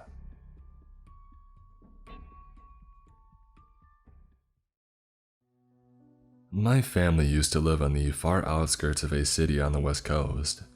This city happens to be where I was born but no longer live. The city in question is somewhat notorious for being home to addicts and members of a few street groups. But before this, I foolishly thought that if you were dealing with one of the few landowners in the outskirts, you were pretty safe, and we're not speaking to the type of crazies that filled the town proper. The incident in question started about a month before the big finale, as it were. My stepfather was out of town to deal with a family grievance, and so it was my mother, my two little sisters, and I to start with. Our landlord, who I thought to be a pretty normal person, started to make frequent appearances on the property. Nothing creepy so far, but he kept going into tangents about the bushes that grew on the side of the yard, what species they were, when they would bloom, and how the flowers looked. This went on for a week or so before finally he told us he was looking to sell the land that we had been living on, and that we would need to get started with the process of packing up. Our landlord's visits could continue without my stepdad home. He would say strange things here and there, but it all came to a head one night when he showed up, long before our eviction date. He was wild-eyed, speaking really funny, and it hit me like a rock. This man was very, very high on something. He started screaming at us that all the vehicles needed to be removed from the side of the property by a certain date. And then he wandered off to an empty lot adjacent to the house, and started pulling his shirt off while spinning in circles. Needless to say, my family were all freaked out and trying to call Dad to come home, before this weirdo went from alarming to dangerous. He was screaming now that he knew my dad had drugs and that we'd better share them with him. My dad was very anti-drug. We looked away for a brief moment to get some things done in the house when we heard his truck leave the property. Thinking that we were done with the landlord for the day, we started to calm down when suddenly, up the drive comes the landlord and a few tow trucks. Seeing as my mother was unlicensed, she couldn't comply with the landlord's demand to move the cars or they would be towed immediately. We ended up calling the sheriff while blowing up my dad's phone at the same time. The sheriff arrived to see this man raving at the tow truck drivers to haul everything away and to bill it to my dad. We explained to the sheriff that we had given several days to move the vehicles, but he had showed up with the tow crew that same night. The sheriff managed to calm the landlord down, got him to stop screaming obscenities at us for a moment at least. The landlord left that night, and we assumed he would be back the next day to finish what he had started. We started to turn back to the house when the sheriff stopped my mom and told her in a dead serious voice, "I think he may try to come back and enter the house. If he does, call us. I can't tell you to shoot him, but if he forces his way inside, and you fear for your family, you do what you have to do." This little bit stuck with me since having an officer tell my mom that she was okay to do this if the landlord came back. The rest of the night was uneventful and we made sure to call up family to help us pack quickly the next few days. We managed to get moved out before he could make another appearance, though we had to stay with my uncle for a little while things were prepared in the house that we were supposed to move to. I still worry to this day that I'll run into my former landlord when I visit my old hometown. 3 years ago, I tried Tinder for the first time. I was 25 at the time, and while most 25-year-old women have dabbled on Tinder or the like, I hadn't been single since I was 17. I met my ex while I was in high school. 6 years later, we got married, had a baby. I was happy. But those last couple of years together, he had really begun to resent me and the family that we had created together. I fought to keep our relationship together, but the abuse became more frequent and more intense. It got to the point where I took our baby and fled the house in the middle of the night. My mind was scarred and my heart was raw. It was a really difficult time in my life. A couple of months after I left, I had a new home, a new job, and a renewed sense of life. I was starting to open up and I could feel myself healing. I was, however, lonely. I was adjusting to shared custody, and I spent my weekends alone. I didn't want to jump into a relationship, but I did want to experience some of the things my 8-year relationship hadn't allowed me. So, joining Tinder felt fun. It was new and scary, and after so much drama, it felt nice to have so much positive attention. My self-worth was low, so the cheap compliments and instant gratification of the app felt incredible. Who am I to deserve their attention? Why would they choose to speak to me, of all women? Not my healthiest coping mechanism, but I wanted to feel desirable. That's when I met Derek. Derek was an unassuming, average guy. He was cute enough but not so attractive that I felt self-conscious. Derek and I shared a few interests: craft beer, hiking, and he had a sense of humor that I liked. We agreed to meet up at a local restaurant, and I was so nervous. My first date in 8 years. I donned my cutest dress, got made up, and I headed out. As I waited in the restaurant, my palms were sweaty, my heart was fluttering, and I began to question myself. He arrived and everything was awkward at first. We ordered our first beers and started to break the ice. As soon as the buzz of the alcohol began to hit, our conversation took off. We had relaxed in each other's company, and the rest of the date went smoothly. We joked about karaoke across town. He laughed about how he didn't like karaoke. I'm a huge fan of karaoke. While no superstar, I have spent a good amount of time in choirs and can carry a tune well enough. One of my favorite rowdy weekend activities is going to that bar and busting out some songs with the sweet taste of gin on my tongue. I convinced him to go with me, and we left the restaurant. We sang into the night, taking shots, flirting, laughing. We ended the night in his truck, clumsily fumbling with each other's buttons and zippers, hearts racing with excitement. This had been what I needed. We texted back and forth more often, and soon we were talking about another date. I'd enjoyed our first time together, and like that, I didn't feel a deep connection with him. It was fun, and that was it. Because my heart wasn't tangled up in feelings, he felt safe.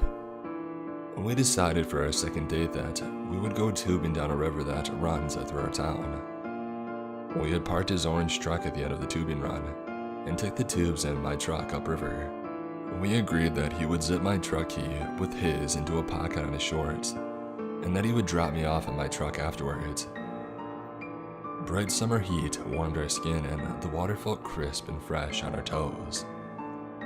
The afternoon slipped past as we floated down the river. When we reached the bottom, we deflated our tubes and headed back to my truck. Only when Derek reached into his pocket, his face sank. He looked at me and said, "Your key's gone."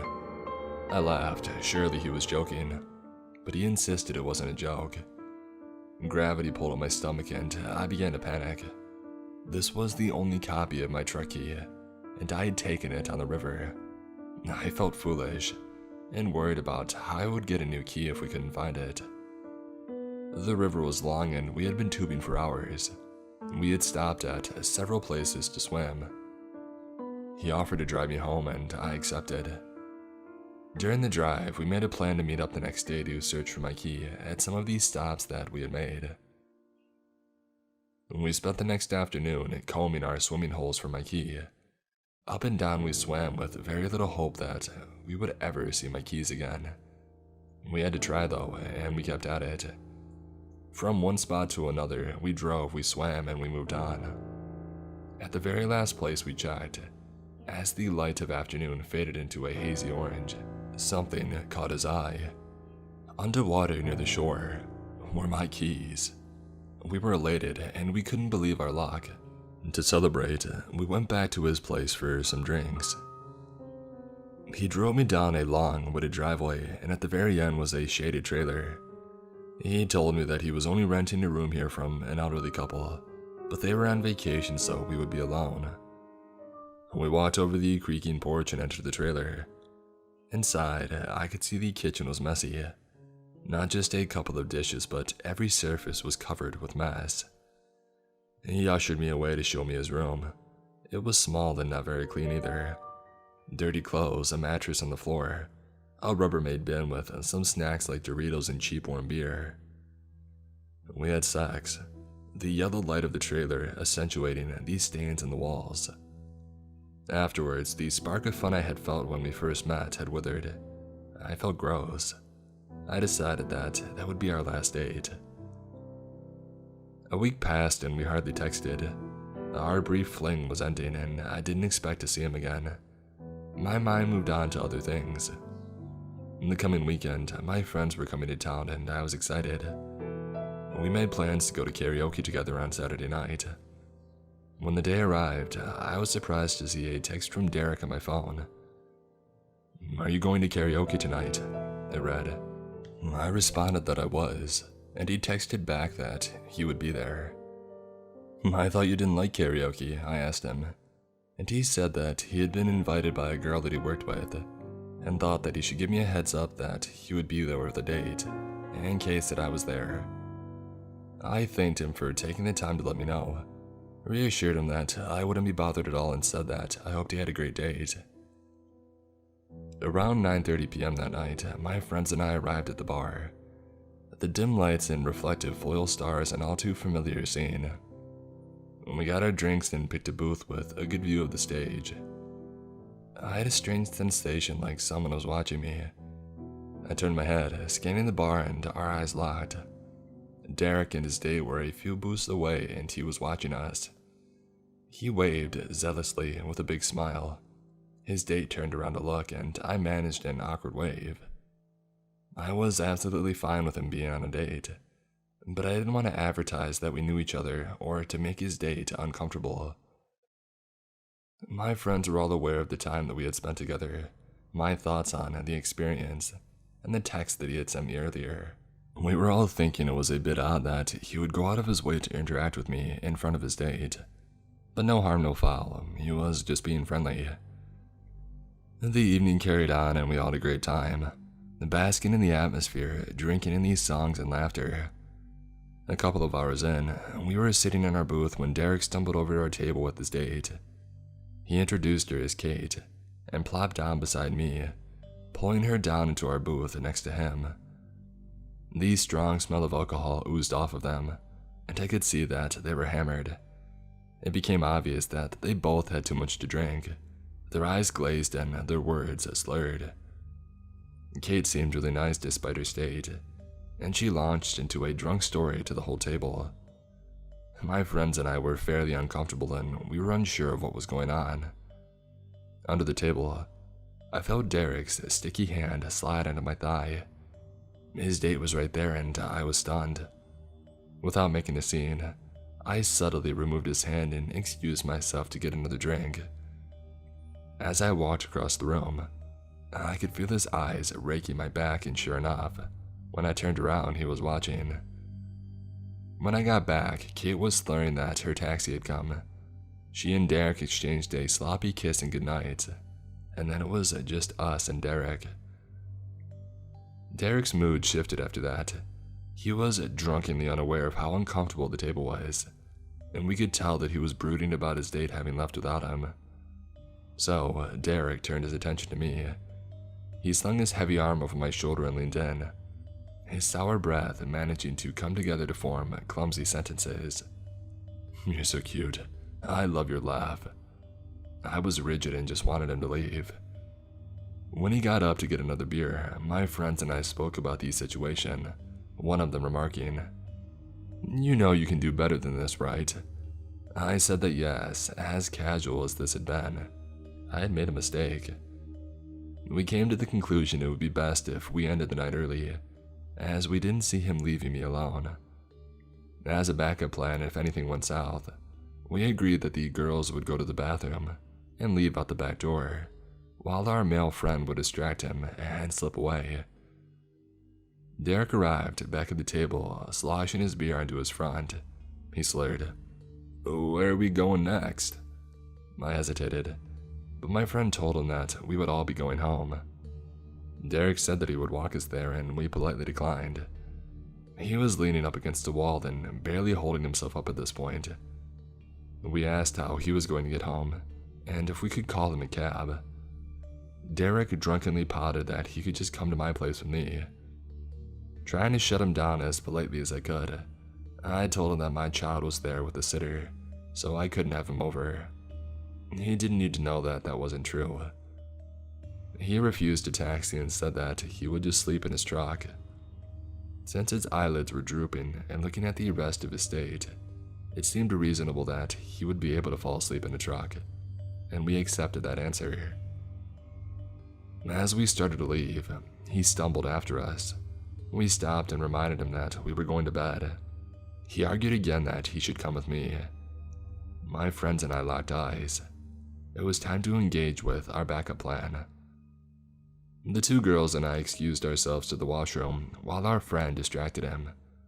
Slipping out the back door, the cool rush of night air hit us, and we hurried to the path that led to their hotel. Our friend caught up with us and said that he had left Derek behind at the bar. We were all relieved to be out of there and started to walk back to their hotel. One of the girls was sober and offered to drive me home when we got to the hotel, and I accepted. A few minutes down the path, my phone began to ring. I looked at the caller ID and felt my stomach drop. It was Derek. I turned the volume down and let it ring, and to my surprise, he left a voicemail. I turned on the speaker and I played it out loud. Derek's voice sounded confused as his words melted together into the phone. "Where are you guys? I thought we were gonna hang out. I don't understand." We were all glad that we had left and agreed that this had been wild. That's when the phone rang again. Another voicemail popped up on my screen. In the dim light of the trail, I played the new voicemail aloud once more. His drunken speech was more intense this time, as he launched into how he didn't understand why I had left. I had hurt his feelings and he was in love with me. The tone of his voice shook me when I heard him say, "I love you." There was something dark and heavy about that, which left me feeling unsettled.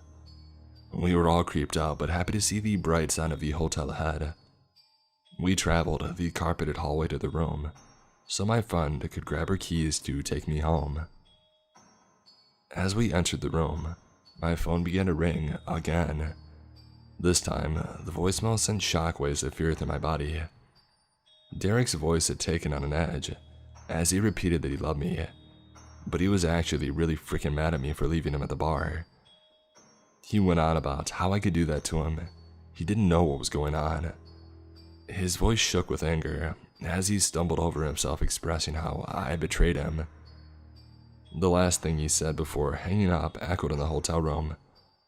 "You know, I'm really starting to freaking hate you." This guy was unhinged and I was terrified. I was grateful this side of Derek hadn't shown up when we were alone in his secluded trailer. My friends gave me a hug and told me to call them if I needed anything, and to keep them updated. My friend took me home, and as I unlocked the door and stepped into the comfort of my home, I felt exhausted. It had not been the night out that I had expected, and Derek's erratic behavior had really freaked me out. Fresh out of an abusive relationship, his actions at the bar, then the voicemails rang some all too familiar bells. And that's when I saw the headlights. It was very late for anyone to be driving down my street. I peeked through the curtain. My blood ran cold and trembled. Sitting in the cab of his orange truck was Derek. Mind racing, I panicked. This dude could barely hold himself up when we left. He was blackout, obliterated. How did he drive across town to my house? How did he find me? I immediately remembered the other week when he dropped me off after my key was lost. How could I have been so stupid? I barely knew him and we only had met 3 times. Derek's face was stony and etched with rage as he sat in the dark cab staring at my house. He wasn't getting out. He was just staring while I was on my hands and knees peeking out the window. All the lights were off inside. I was sure that he couldn't see me. And then the screen on my phone lit up. He was calling me again. I quickly hid it so he wouldn't see the light. Hands shaking, I played the voicemail as quietly as I could.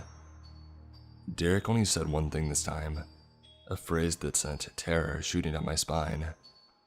In a drunken, sing-song voice, almost taunting me, he quietly said, "Where are you?" Click. I was terrified. Somehow, I hadn't really considered I could be in danger, and chalked up all the fear to my past experiences. Surely I was overreacting, and it was my fault for reading too much into this. I shouldn't be this scared, and I don't want to make a scene. But that last voicemail sealed the deal. I figured even if I was overreacting, at the very least, he was a drunk driver. I called 911 and the dispatcher said someone would be there in a couple of minutes. As I peeked out the window, I saw him get out of his truck. He was all done waiting. His heavy feet stumbled as they hit the pavement, and he looked around. Derek's voice cut through the night, and he started yelling my name. The wild anger in his voice was tangible through the walls, and he just yelled into the street. "Where are you?" Derek started to stumble towards my house, when the flashing red and blue lights cascaded down the street, lighting up his face and highlighting every ounce of rage carved into his features. 2 police cars pulled up and the officers got out. I was still peeking out from inside my dark house, and I couldn't hear much of what was happening. I watched them breathalyze him, which he obviously failed. The officers inspected his truck. They all spoke for a while, and one of the officers came to my door. I spoke to him about what had happened, and he was very apathetic. He said as unsettling as his actions could have been, there wasn't much they could do without a direct threat. The officer let me know that they would be taking him in for the night, and that he would be charged with drunk driving, but that he would be out tomorrow, and to make sure that I kept my doors locked and stayed safe. The tow truck came to remove his orange truck from the road, and I could see him arguing. The officers weren't having any of it, and they turned him around to cuff him. As the handcuffs locked around his wrist, he yelled out one last thing, looking directly at the window that I was peeking out. "I know you're in there. Why don't you come out to say goodnight?" As quickly as my street had filled up, it was empty. The quiet shadows of late night swallowing the earlier chaos into nothingness. Derek texted me the next afternoon. "I'm sorry about last night. I was in a bad place." I responded that his actions were unacceptable, and how dare he show up at the house that my child lives at, and that I would not prefer to hear from him again. He apologized one last time, and I haven't heard from him since. Over the next few months, I would see him on a bike going to and from his workplace, so I know that he lost his license. I was always worried that we would bump into each other, which thankfully never happened. I can only imagine how much angrier he was after the night lost him his license. I found out that he had moved to the mainland a while back, which was quite a relief for me, and I no longer feel as on edge around town. So Derek, I hope I never see you again, man.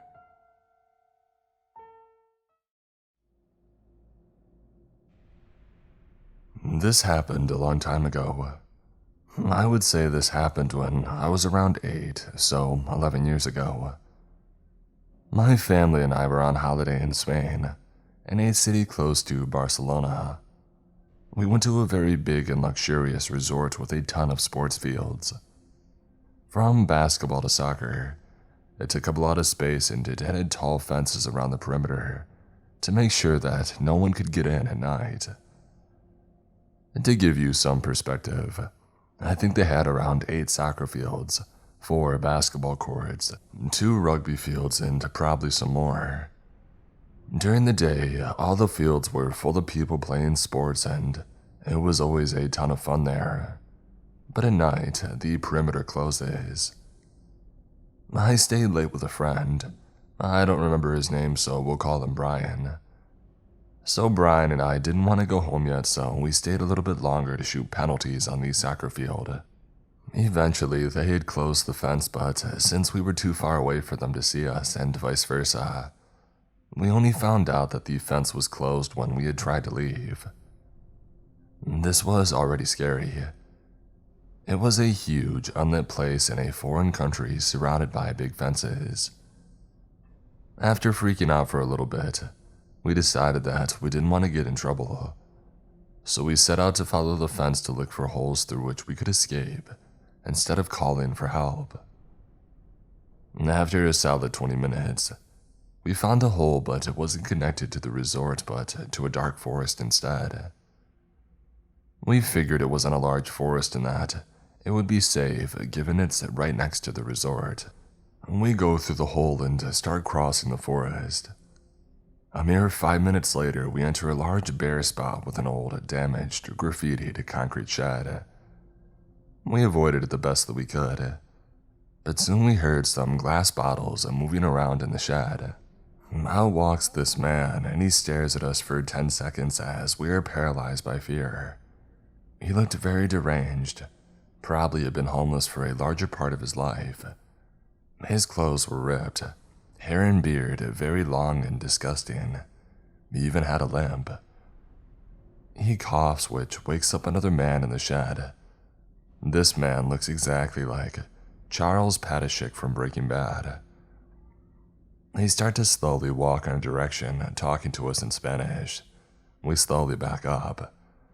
They see this and they charge, and they start running, screaming and throwing stuff at us. We are running for our lives, and the forest is pitch black. We can barely see ahead of us, let alone see if there's an end to this seemingly infinite forest.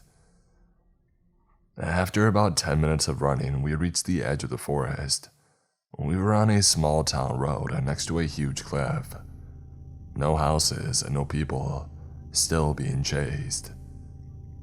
We follow the road uphill, finally gaining some ground on the homeless psychopaths. The road ends, The only thing we see is a mansion without any burning lights. We figure that it's all or nothing, and we climb their gate and hide in their backyard.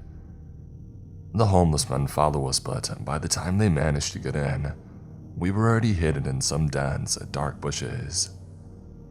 They made quite a bit of noise, which woke up the residents, and out comes a man screaming and looking around his garden. He closely passes us but doesn't see us. He was holding a gun. Didn't get a close look, but I think that it was a shotgun, an older one that holds 2 shells. He inevitably spots the homeless man and fires a warning shot into the air. The Charles Padishik-looking man charges him but gets knocked down. He forces the homeless man out of his garden at gunpoint. We felt safe for a second until we realized that we were in a shotgun-wielding man's garden, and that we didn't know where the homeless men were. And we wait a little bit to be sure that the man is asleep, and that the homeless men have left. When we leave, think around 30 minutes later, the men are gone and the roads are quiet. We follow the same road, but now downhill and run into a small town. And we still have no idea where we are. It has been 3 hours since we left the resort, and we finally realize what just happened and we freak out. After walking for 10 or 15 minutes, we see a house with people in the living room. We ring the bell and try to ask the way. Most Spanish people don't speak Dutch, and we didn't really speak English, so it didn't go too well. We told her the name of the resort and she points downhill. This seems like a fairly standard road. We stick closely to the houses and follow the road. I didn't know this at the time, but apparently there is an abandoned slaughterhouse close to the entrance of the resort. We heard Dutch voices from somewhere around the building, so we go in to ask directions. Enter a bloody hellhole. Everywhere is blood. On the floor, on the walls, on the equipment, and even the ceiling. There are knives everywhere. Wasn't the best experience. The other people run into us and we ask directions, and it's a 2-minute walk away. And when we finally get to the resort, the staff doesn't let us in because they don't know if we're residents of the resort. They make us tell them the houses of our parents to come and get us. There were still pancakes left when I got back, and I played Pokemon with my brother. My mom gave me 10 euros for the arcade the next day, which is when my bike got stolen.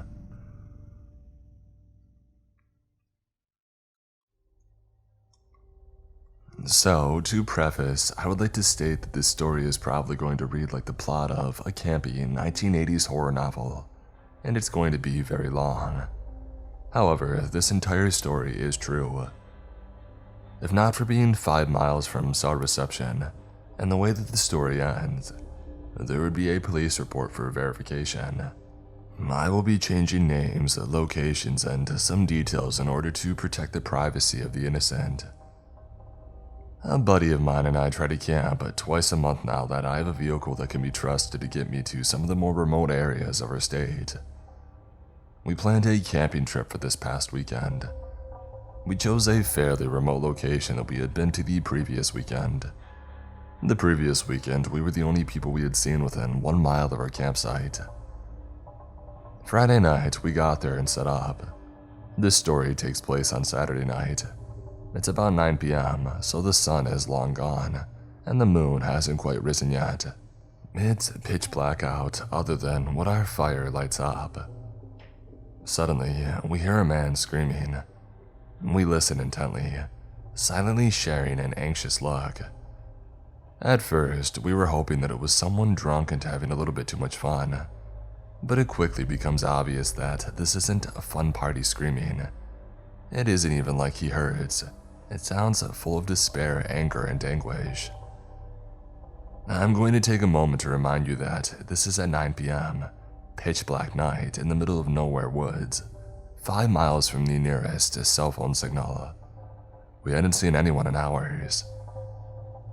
The screaming continues for what felt like hours, but was probably only around 5 solid minutes.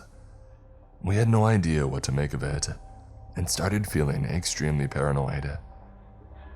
We gathered up anything remotely close to a weapon, and tried to come up with explanations on the screaming while keeping our eyes on the forest around us. After about 15 tense minutes of fear-induced paranoia, I nearly fell out of my seat as I watched a flashlight and lantern slowly enter our camp. I greeted the stranger with a basic, "How's it going?" before he was even lit up by the fire. He responded quickly but flatly by asking if we could do him a favor. "Well, that depends on the favor," my buddy and I said in unison, obviously tense, holding our weapons close to us. The stranger proceeded to ask if he could hang out for a second by the fire. Given the two of us and one of him, plus our myriad of weapons gathered from around camp to within our arm's reach, we decided to agree and let him hang out. After a short second of awkward silence, I asked him what the heck is going on. He proceeds to tell me and my buddy that he was camping down the trail with his buddy, and that his buddy had snapped and tried to kill him. "Wait, what?" I said before the thought even finished processing in my head. "Was that the screaming that we had earlier?" The man slowly nods, staring blankly into the fire, and he begins his story. "We were just hanging out, man. We came up earlier today and my buddy just freaked out. He started screaming and he wouldn't stop. And then he attacked me. He lunged at me. I told him to back off and chill, you know. Well, he kept coming after me and it started getting pretty violent. And I'm pretty sure that he was going to kill me, so I grabbed my car keys, the lights, and I ran. I don't know what to do, man. He chased me when I ran. I don't know what to do. We don't have firearms or anything, but we do have a hatchet." My buddy and I took a look at each other for a second, completely astonished. And then something horrible dawned on me. "Wait, he chased you? Like he's on his way here right now?" The man just slowly nods in reply, and right on cue, like some terrible horror movie come to life, we hear screaming from maybe 30 to 40 feet away from our camp, down on the main trail. "I just want your balance, Gary. I want your balance, Gary. Gary, where are you? Gary." I had never in my life heard a man scream like this. I had never heard anything like this in my life. It was a brutal, guttural scream that was shrill to the ears yet deep in pitch. The sound of someone gone completely mad. And the way that he said the stranger's name, it would switch erratically from long and sing-songy to short, guttural punches of sound. We killed our lights, became silent, and listened. By some miracle, the madman didn't notice our camp and continued walking down the trail, screaming the whole way. We ended up chatting with who we'll call Gary for hours, listening to these screaming getting further and further. Come to find out, they had taken 4 to 5 grams of magic mushrooms each, and his buddy, who we'll call Ty, was a coworker of his, and he was fine for 3.5 hours. And then he suddenly snapped. It seemed as though Ty thought he could kill Gary and steal his good trip. We heard the screams get further and further for over 2 hours. By this time, it's 11 p.m. and the moon is starting to come out, and it's below 30 degrees Fahrenheit. Ty had no jacket or flashlight, according to Gary. My buddy and I were way too drunk to drive out of camp to get cell service, and it was snowy and icy, and required 2 to 3 miles of highway driving after getting off the trail. And Gary was still lightly feeling the effects of weed and mushrooms, though he couldn't drive either.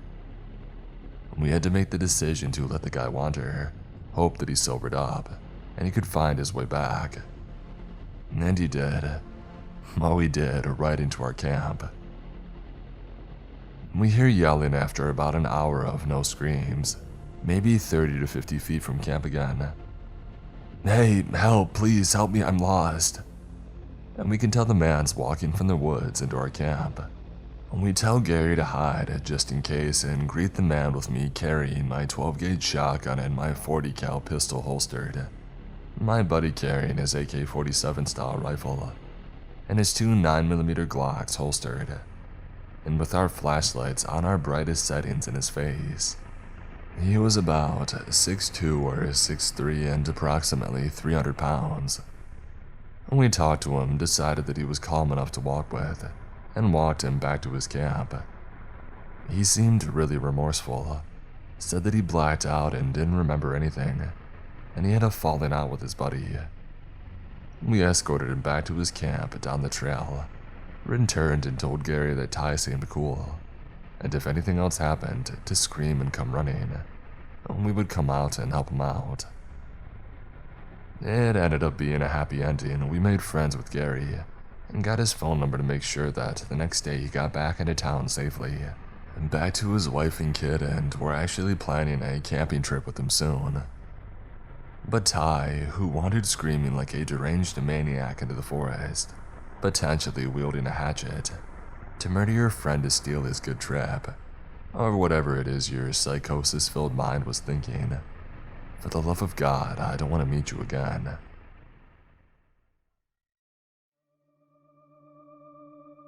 So, this is going to be hard for two reasons. One, I've never talked about this with anyone before, and two, this thing that happened was the worst event in my entire life, so it's a bit complicated. All of this was very quick, and I still have no idea why that happened. Anyway, my name is Matthew, I'm 16 years old, and I live in Italy. My house is in a little village in the mountains near the Mont Blanc, the biggest mountain in Europe. Useless to say that there isn't much activity around here during the day. A very small amount of cars pass by, and there's usually no people around. It's a very calm and cool place at the end. The event took place last April. I had just gotten out of my school after a 2-hour-long Latin test, and I was basically already sleeping at that point. I unlocked my bike, waved to my friends and left, taking the main road that led to the village that I live in. As always, there were no cars, no people, no nothing. I was tired, and while riding, I was thinking about the usual things a 15-year-old thinks when coming back from school. The should I do the homework first or play video games kind of stuff. I was probably overthinking, and kept going long on the road without realizing that I didn't take the right turn. I noticed my mistake a few minutes later and thought, never mind, I'll just take the long way. Because at the end of the road, you could take a path that led to the village. I didn't know that yet, but that was probably the worst mistake that I've made in my entire life. I kept going, and at that point, the road was going through a little forest. All the trees above me were stopping the already small amount of sunlight that there was, so it was basically nighttime. I turned on the bike's flashlight and moved onto the right side of the road. Everything was quiet, until I heard the sound of a car coming towards me. I was a bit surprised because, as I'd already said, there is basically no traffic in the area, specifically at that time of the day too. I didn't panic after all, it was only a car passing by. After a while, the sound approached and I saw the headlights coming from the road. The car was still pretty far away and going at a slow pace, like if the driver was looking for something. But then the car sped up and, at my surprise, turned right to get in front of me. Confused and not wanting to get hit by the vehicle, I turned left to bring the bike onto the other side of the road. The car did the same and it sped up even more. I had very little time to realize what was happening, because the car was coming at a full speed towards me, and I was about to get hit. So I did the first thing that came to mind, and I jumped off my bike on the right side of the road. I did that just in time because the car ran over the empty bike just a few seconds after. I sat on the asphalt, my knees and elbows burning from the fall, trying to realize what had just happened. When I saw the driver of the car getting out of the vehicle, that was now still on the side of the road, running towards me without saying a word. I got up as fast as I could, but the guy managed to grab a hold of my left arm. I screamed, turned around, and landed the strongest punch that I ever could possibly take on the man's nose. The guy didn't flinch. He let go of my arm, touched his now bleeding nose, and he smiled at me, before running back into the car, starting the engine again, and leaving. I was in complete shock. I grabbed what was left of my bike and ran home as fast as I could. I was so scared that I left my backpack in the middle of the road and went back to get it the next day. That's pretty much it for the story. I never knew who this guy was and why he tried to run me over with his car. This is my biggest and really the only trauma that I've experienced in all of my life. I can tell you that I will never take that road again. We all make dumb decisions in life, but in this case, I was stupid, very stupid. I arranged to meet a guy off Tinder, but because of my heightened anxiety about driving, I arranged for him to come pick me up outside my place. I had been talking to him for a few weeks at least, but that is not redeemable, and I know that. The choice I made on this day could have ended me, but thankfully, I'm still around to tell the tale. The guy picked me up in his car and told me he planned to take us out for sushi. I love sushi, so I thought it was great. He put in the name of the restaurant into his GPS and we were off, making pleasant conversation on the way there until I started seeing woods when I looked out my window. I felt very confused. We were supposed to be going into town, not into the wilderness in the middle of nowhere. So fear hit me hard then. He said, "I swear the GPS is taking me through here. I didn't choose this path. Please, just get us back to town," I said. My eyes were wide and I must have looked like a deer in headlights. His face was really apprehensive, so he must have known that I was scared completely. Oh my god, I thought to myself. I should have just conquered my anxiety about driving and met him somewhere public. Or better yet, not met with this guy at all. What was I thinking? I'm going to get killed here in these woods. I tried checking my phone to see if I could assist him with the GPS, and that's when he said those spine-chilling words. "There's no signal out here." I remember just thinking to myself, trying to look calm. Don't let him think you suspect that he's onto something. But man, did I feel terrified. The tips of my fingers were cold while I was simultaneously sweating. If he was going to kill me, part of me wanted him to get it over with so I wouldn't be left in anticipation. His forehead was sweating and he kept saying, "I swear that I'm not doing this. I'm trying to get us back en route to the sushi place." I said, "I don't care about sushi anymore. Get us to a gas station, anywhere with people at this point." He said, "I don't have a shovel or a weapon in my trunk or anything if that's what you're thinking," which did a little to calm my nerves. We finally reached the restaurant after what felt like an eternity. I had never been so scared in my life. I didn't have much of an appetite and I was physically trembling when we had arrived. But I figured he didn't kill me when he had the chance, so I guess it was safe now to continue with our date. I already planned on taking an Uber home because I didn't want to go through that experience again. I was shot out of my mind when he then asked, "So, when do you think we'll have sex?" I nearly choked on my food. What? I don't know where this was coming from, and I don't know how he could ask me something like this now on a first date, when he literally saw me as pale as a ghost just moments ago. You know, like how long will you make me wait for sex? A day, a week, a month? I stared at him dumbfounded. I couldn't respond because I was utterly speechless in that moment. "Well, I can't wait a whole month, I'm telling you that now," he said. I didn't say anything and the rest of the day was insanely awkward. I said goodbye as I took my Uber home. And only seconds after my driver had pulled out of the restaurant parking lot, he texted me to say that he doesn't think it'll work out with me because he needs a girl with a higher libido. I didn't argue, I just texted back a simple, okay, ready to be done with this man. When the Uber driver drove me home, he did not take me through the wilderness pathway of a potential murder site.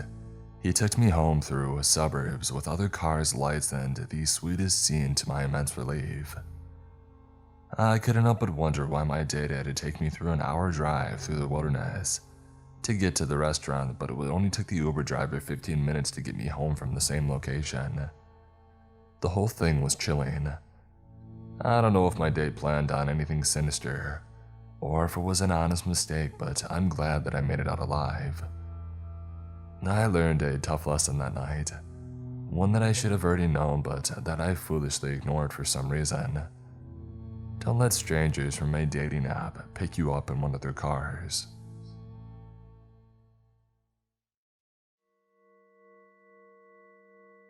When I was about 24, I was always busy with work and I lived in a small historic town. So, needless to say, I didn't get out much, which is why I was so excited when my 30-something cousin came up from Fresno to visit. I was also excited when she wanted to go out to check out the scene on the first night that she had stayed with me. As it turns out, she was a drinker, so we headed out to hit up the few small bars in my town. We only ended up finding one bar that was kind of happening. It had a pool table, plus it allowed smoking inside, so we were sold. I decided to sit at the bar and my cousin headed off to play pool with some guys. As I'm sitting at the bar sipping my drink and checking my phone, I get a tap on my shoulder. I turn to see an older gentleman, whom I didn't recognize right away. Seeing my puzzled look, he exclaims, "It's me, Cody's dad." I then instantly realized that he's the father of the boy that I had dated in like the 8th grade, when I was about 14. His dad seemed nice enough, but I did remember that he was a pretty stern character back then. Sometimes, as a punishment for his son, he would have him dig trenches even in the summertime, in the hard-pan rocky ground. I could even remember hanging out at his house back in the day, and just getting a bad feeling about his dad. Though I never experienced anything around his dad that would justify that feeling. So of course, I was surprised that he even recognized me at all those years later. He bought me a drink and we started catching up a little. As we're talking, my cousin comes over to check in with me, upon seeing a much older man at the bar speaking with me. Eventually, he suggested that we go outside to smoke since the bar was getting pretty smoky. Once we were outside though, I realized that we were pretty much alone.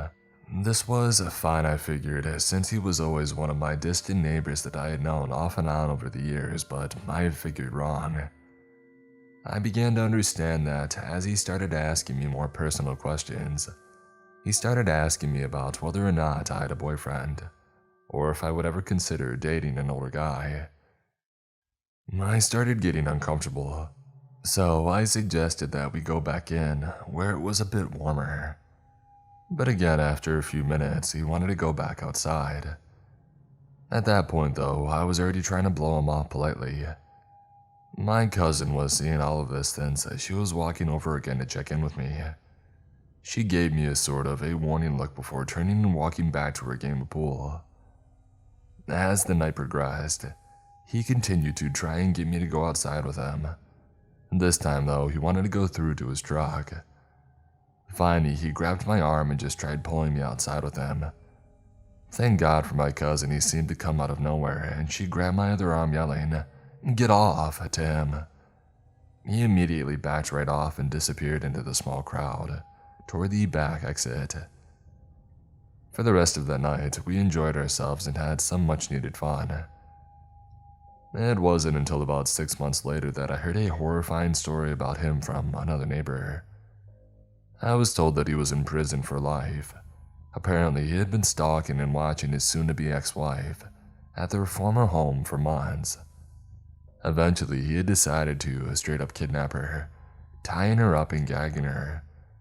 He then put her in his truck or backseat and drove her down towards Mexico. In LA, he decided they should stop for the night, as it was about an 8-hour drive from our hometown. All night on that stay, he repeatedly did awful things to her. He had apparently told her that he was taking her to Mexico to finish her off. He had been treating her that way for years. I knew upon hearing that my bad feeling as a kid was justified. I'm now just getting chills writing this part. Somehow, though, she had managed to escape his brutal attack that night. He was arrested pretty quick after that. So Ken, who tried to get me alone outside the bar that night to do God knows what, I hope you rot in prison.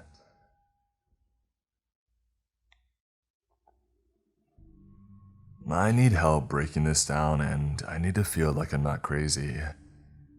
I'm a court clerk and I work for my local courthouse. I work in the clerk of courts, both in the office and in court, split about half-time wise. On Friday, I was in the office at my desk. I'll also assist with customers who come into our office who have questions on certain types of fillings. I am the backup coverage specifically for our records window. In my state, we are considered public records. Anyone can come in and request copies from any case unless it is juvenile, confidential, or sealed by the court. This is really important to the whole story. I was asked to cover the records desk from 4 to 4:30 last Friday, so our records clerk could leave a little early. No problem. I have no issues helping out when I can. Around 4:15, we had a frequent flyer, as we have so dubbed them. This man comes in frequently to get copies out of his case. I should really note the way my office is set up. It is a bit important. We are set up kind of like the DMV. You have to come into the main entrance of security, go down a long hallway and it opens to a lobby. There are elevators straight ahead. The DA's office is to the left and the COC is to the right. You have to open a separate set of doors into our little lobby. There is a counter with windows and it is in L shape. If I can figure out how to attach a drawing, I will. The records window is around the corner, tucked in the back. And there are also 3 public terminals where any member of the public can use to research cases in my county. So, back to the man. We'll call him Joe. Joe has an open family case. He comes in probably once a week to get copies out of his family case, or I don't know what the heck he's doing. It's really none of my business. He came up to my window somewhere around 4:15 to 4:20. Said that he requested some documents. When documents are requested from the public terminals, they go to a queue, which I then go into and select them to print. I went into the queue, glanced at the documents and asked, "Did you have 11 pages?" He said yes, so I selected and I printed. I wrote him a little slip out with the number of copies and his total owed. I gave him the slip, directed him to go back to window 4 to 5, that's the cashier's, for payment, and I would meet him up there. I went to grab the copies off the printer, which jammed, messed with that for a minute, and counted the pages and took them to the cashier. I then went back to my counter and helped the next person in line. The next customer was easy. Her records were prepaid and printed. After the second customer, it was after 4:25 p.m. My coworker, work wife, we'll call her Lynn, asked me if I wanted to go thrifting for clothes at Plato's Closet after work, and my answer was, heck yes, let's go. Right as we were discussing this, I'm in the view of the records window, but not at it. I saw that Joe had returned to the counter. I went up to the counter and asked how I could help him, and he stated, "You must be new." I'm not new. I've been at my job for almost 4 years and in the legal field for almost 10. I replied, "Well, no, I'm not, but how can I help you?" He then made a comment about a paperweight that I was using. It was a gift from my niece, a painted rock from a 3-year-old. "Well, that's a fancy paperweight you have there." "Sir, what can I do for you?" "You gave me the wrong case." "No, sir, I printed off what was in the queue." so you don't need these 4 pages. I tossed the 4 pages and then adjusted a slip. 7 pages in total, and I sent them back to the cashier. At this point, it's 4:30, it's a Friday, and we're closed. I left and headed to Plato's Closet. It took me about 15 minutes to drive over there, and I sat in my car for a few minutes and then went inside. I had beat Lynn there, and I started browsing. She came in a couple of minutes later, stating that she got coffee at a train, so we started shopping and chatting. For some reason, I looked at the door when it opened, and there was Joe. Now I knew it was Joe because he wears that dumb sock monkey hat. I saw him and got Lynn's attention. Are you seeing what I'm seeing? So I pulled Lynn into an aisle that we ducked down. She's short and I'm tall and I wear heels a lot. I could watch his dumb hat around the store. He immediately looked to the back of the store. He looked like he was rubbernecking the whole store.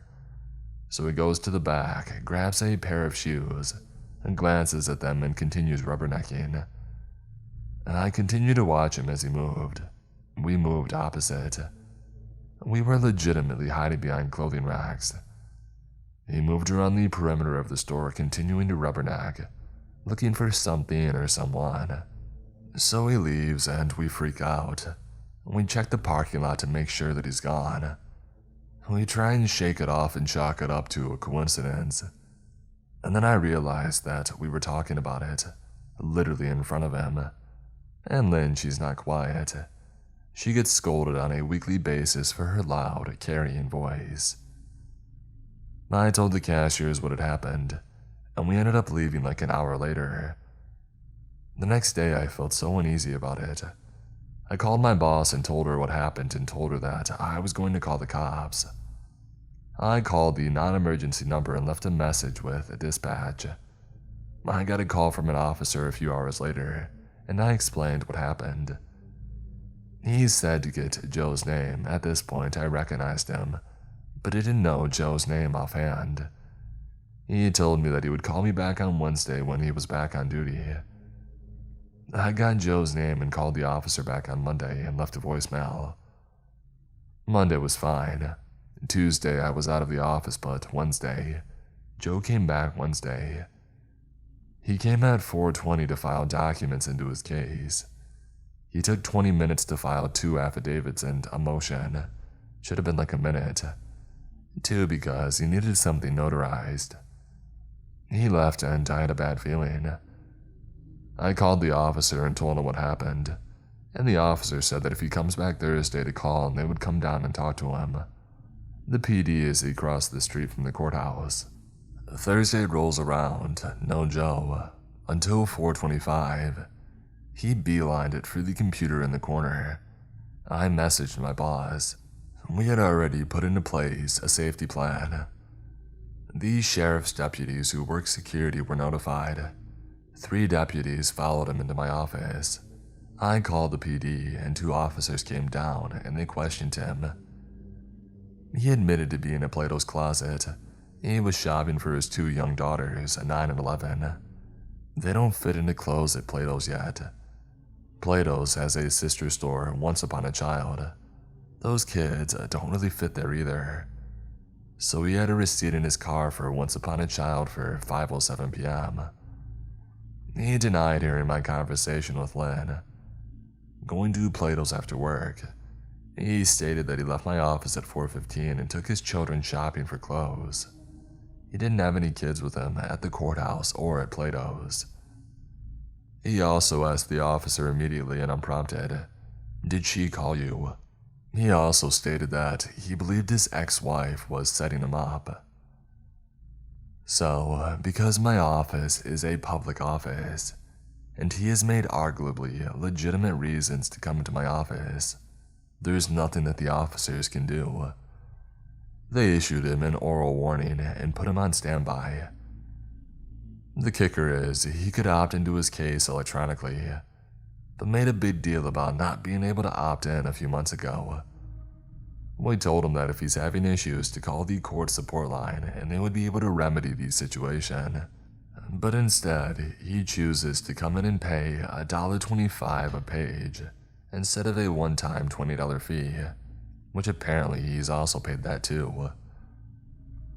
If you weren't already freaked out, last year his roommate filed a restraining order against him, followed by his roommate's girlfriend alleging sexual harassment.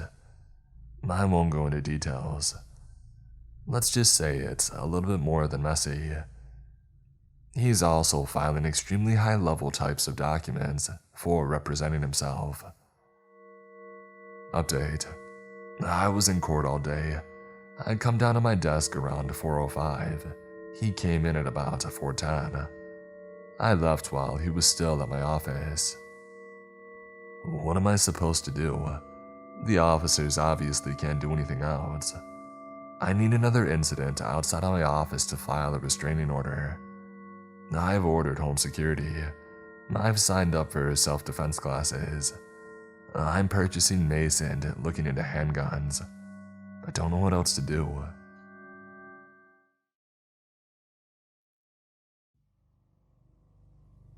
Okay, before I get into the story, there are a few things I need to explain about my country, South Africa, for you to fully understand the story. In South Africa, it's normal to have high brick walls with electric gates, electric fences, alarms, etc. And the crime here can be pretty bad. It's also pretty normal to have big gardens. My family and I are big animal lovers, so at the time, we had 6 dogs. 2 Shar-Peis, 2 German short-haired pointers, and 2 dachshunds. With that being said, our dogs roam freely in and out of the garden, as it's obviously enclosed. We usually leave the veranda door open during the day for them to do their thing. Another thing about South Africa, it's normal to have a live-in domestic worker, a maid, or a gardener. Like the average family usually employs them. It's not only for wealthy people, which seems to be a thing in other countries. For the story, our DW is Ellie, and our gardener is Vince. So, this happened in 2007 and I was 9 years old. My older brother was 10, and I had just gotten our first cell phones that day. My dad surprised us after work. You may think it's a bit young, but it was used for emergencies or to communicate with our parents. Anyways, it's an important piece of info for the story. We don't usually leave our veranda door open at night due to security reasons, but I remember it being a hot summer night that night. So of course, this night of all nights, the veranda door was wide open and the dogs were doing their thing in the garden. My brother and I were in my parents' room setting up our new cell phones, all excited. Ellie's daughter, Anne, who's like an older sister to us, she was 18, was helping my brother and I. My dad was somewhere in the house and my mom was in the bath. I specifically remember Anne having a comment about how the dogs were not shut up and how annoying it was. And that's when I noticed it too. Sure, they would bark, but it was usually the dachshunds that yapped when the bigger dogs just chilled. Plus, it would only happen for a few minutes and then they would get over it. But something was different that night, as even the bigger dogs were barking nonstop. My dad appeared in his room and mentioned to us that he had noticed the dog's incessant barking, and he was going to go check if everything was okay. No alarm bells went off on my head, and I don't believe my dad thought anything was amiss either, because my brother had asked to investigate with him, and my dad agreed. I was obviously too engrossed in my new Sony Ericsson. My dad ventured out to our garden with my brother in tow, when my dad had noticed that the dogs were all grouped, growling and going nuts at the dark corner behind our in-the-ground swimming pool. The best way to describe it is our garden beyond our pool hits like a slight decline. So we have a few steps leading down the hill to the bottom end of our garden. We usually have a lamp that lights it up, but my dad had noticed how that lamp seemed to be off, which confused him because he could have sworn it worked the other night. Either way, my dad said he got his gut-wrenching feeling because of this and because of how out of character the dogs were acting. He called after them and they would usually come running, but tonight they all seemed to just look at him and then turn back around and continue going crazy at this dark corner down the steps. My dad told my brother to go back inside of the house and get a torch, sort of using it as an excuse for my brother not to come with him because of his feeling. When my brother went back inside, my dad slowly approached the steps. He noticed how the dog seemed to be snapping at whatever it was, hiding just out of view in the darkness. As he got to the steps, he noticed that the lamp was smashed. Confused, he inched to these steps, and as he put two and two together, it was too late. My dad, being an ex-vet and avid hunter, felt something cold against his temple, and immediately knew that it was a gun. Out of the darkness stepped 4 other men in balaclavas, all armed. Shocked, he stood frozen on the steps. The man holding the gun to his head was instantly aggressive and asked him where my brother was. That he saw my dad come out with my brother, but my brother went back into the house. Why? My dad said something came over him, and before he knew what he was saying, he responded with, "He's gone inside to press the panic button." As he said that, he saw all of these guys started to panic.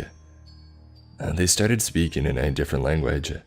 It's not common for people to speak it, but my dad had actually grown up on a farm where he learned it fluently because of the farm workers. The aggressive guy holding the gun said in a different language, "Crap, the cops will be here any minute. Let's just kill this guy and grab what we can and go." The others seemed apprehensive, and a smaller guy seemed really on edge, and continued to say how he can't go back to jail again, and that they needed to get the heck out before the cops showed up, which would be any minute. He was panicking. My dad then fed on this guy's fear. My dad then interrupted them, speaking English, pretending to not understand what they were saying, and said that we usually have armed response vehicles that drove in our area, and since my brother had pushed the panic button so long ago, they'd probably be here any second. And that did it. My dad watched as their plan unraveled before them, and the smaller scared guy started freaking out all of the other guys, saying that they needed to leave ASAP or else they would be caught. He seemed to make the others more nervous and lose confidence, until they started full-on bickering amongst themselves, their plan slowly turning to crap, as a third guy had put it. The aggressive one, pointing the gun at my dad's head, slowly lowered it as they had started fighting, losing focus on my dad and shifting his focus onto his crew. My dad then used this as an opportunity to slowly back up the steps and turn to dart to the house. As luck would have it, as my dad ran into the veranda door, my oblivious brother was heading out with a torch. My dad scooped him up under his arm mid-ran and sprinted into the house, not even closing the door behind him. Silly, I know, but I think he just wanted to get my brother inside as quick as possible, without even thinking.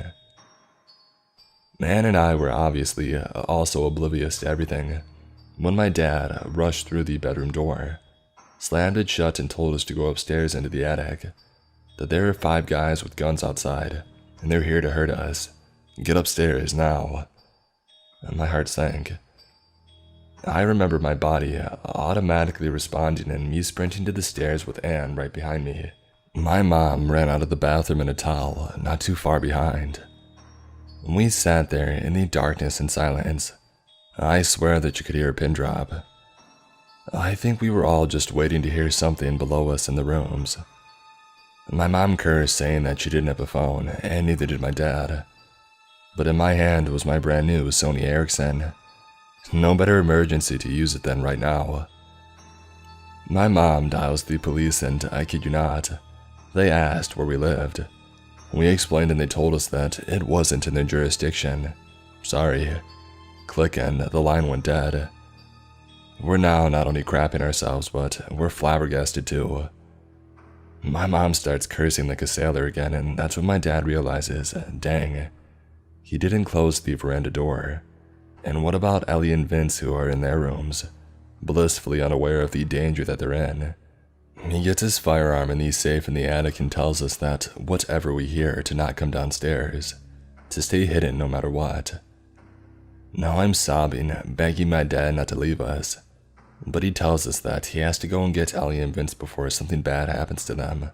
Now, there's even more tears, as reality hits that there's 2 other people still in danger. And understandably in hysterics because she's also fearing for her mom downstairs. My dad disappears and the air is thick with tension. We can still hear the dogs going crazy, indicating that those men were still on our property. My mom then calls another number, the armed security that drives around the area, and they say that they'll be over in about 10 minutes. They say to wait and stay hidden until they ring our bell at the gate. We all wait in silence, fearing that we'll hear a gunshot or anything indicating that these men are in our house. But there was just silence. The only sound was the dog's barks outside. After what seemed like hours, mostly likely a couple of minutes, we heard stomping coming up the stairs and my heart rate quickened. I remember shutting my eyes and praying that it was my dad with Ellie and Vince. Luckily it was.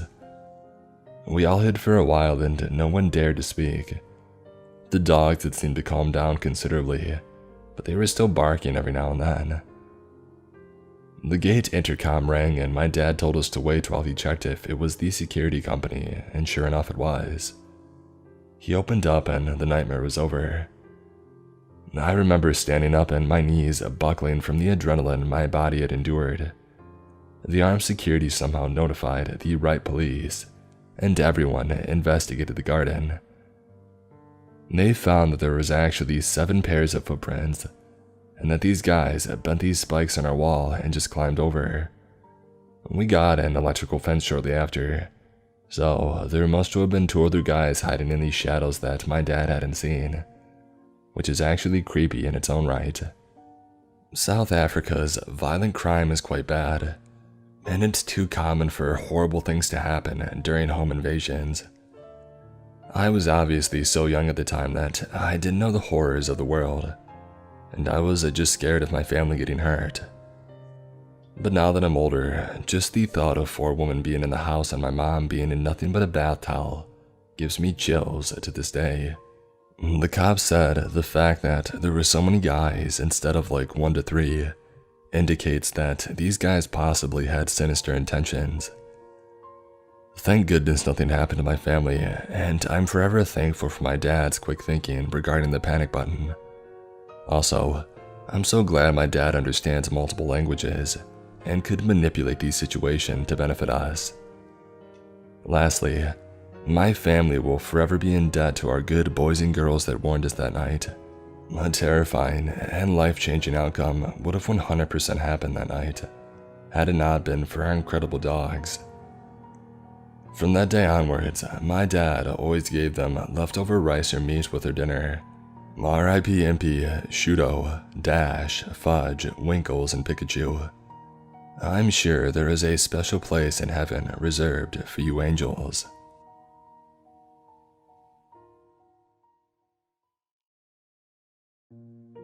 My husband and I bought tickets for a concert at Madison Square Garden back in February. A few months after purchasing the tickets, we decided to make it a long weekend trip, since we haven't done anything too exciting together for about a year. We were planning on spending Thursday through Sunday and doing all the touristy things since I had never been to NYC. I definitely wanted to see the Statue of Liberty, but everything was so expensive. Luckily, I found a free ferry that would take us right past it. It was perfect. That Friday, we made our way to the ferry terminal. We got hot dogs while waiting to board, looking out the huge window towards the Statue of Liberty. All was well. We boarded no problems, and got a nice rail spot in the side facing away from the statue, because the other side was so crowded. We weren't too worried because we would be riding the ferry back again, after we had explored Staten Island for a while. As the boat began to dock, The crowd moved towards the exit of the boat, and so did we.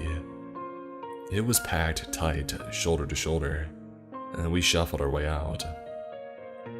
Just as we had stepped off the boat, I saw this man out of the corner of my eye with his phone pointed towards me. He was maybe in his late 30s. He was moderately handsome. He looked from the Middle East, like Israel, wearing a US polo ball cap. Now, let me set the scene. We are walking through a guided walkway to the terminal. It's pretty crowded. My husband is walking right next to me on my right side, and this guy is on his right side. No joke, this guy was walking shoulder to shoulder with my husband, and he was looking straight forward, but holding his phone up, filming in my direction, pretending like he wasn't. At first I was like, oh, maybe he's filming all the people leaving the ferry. Maybe like a time lapse or something. Don't be paranoid. But it just kept going on, and it looked like it was directly at me.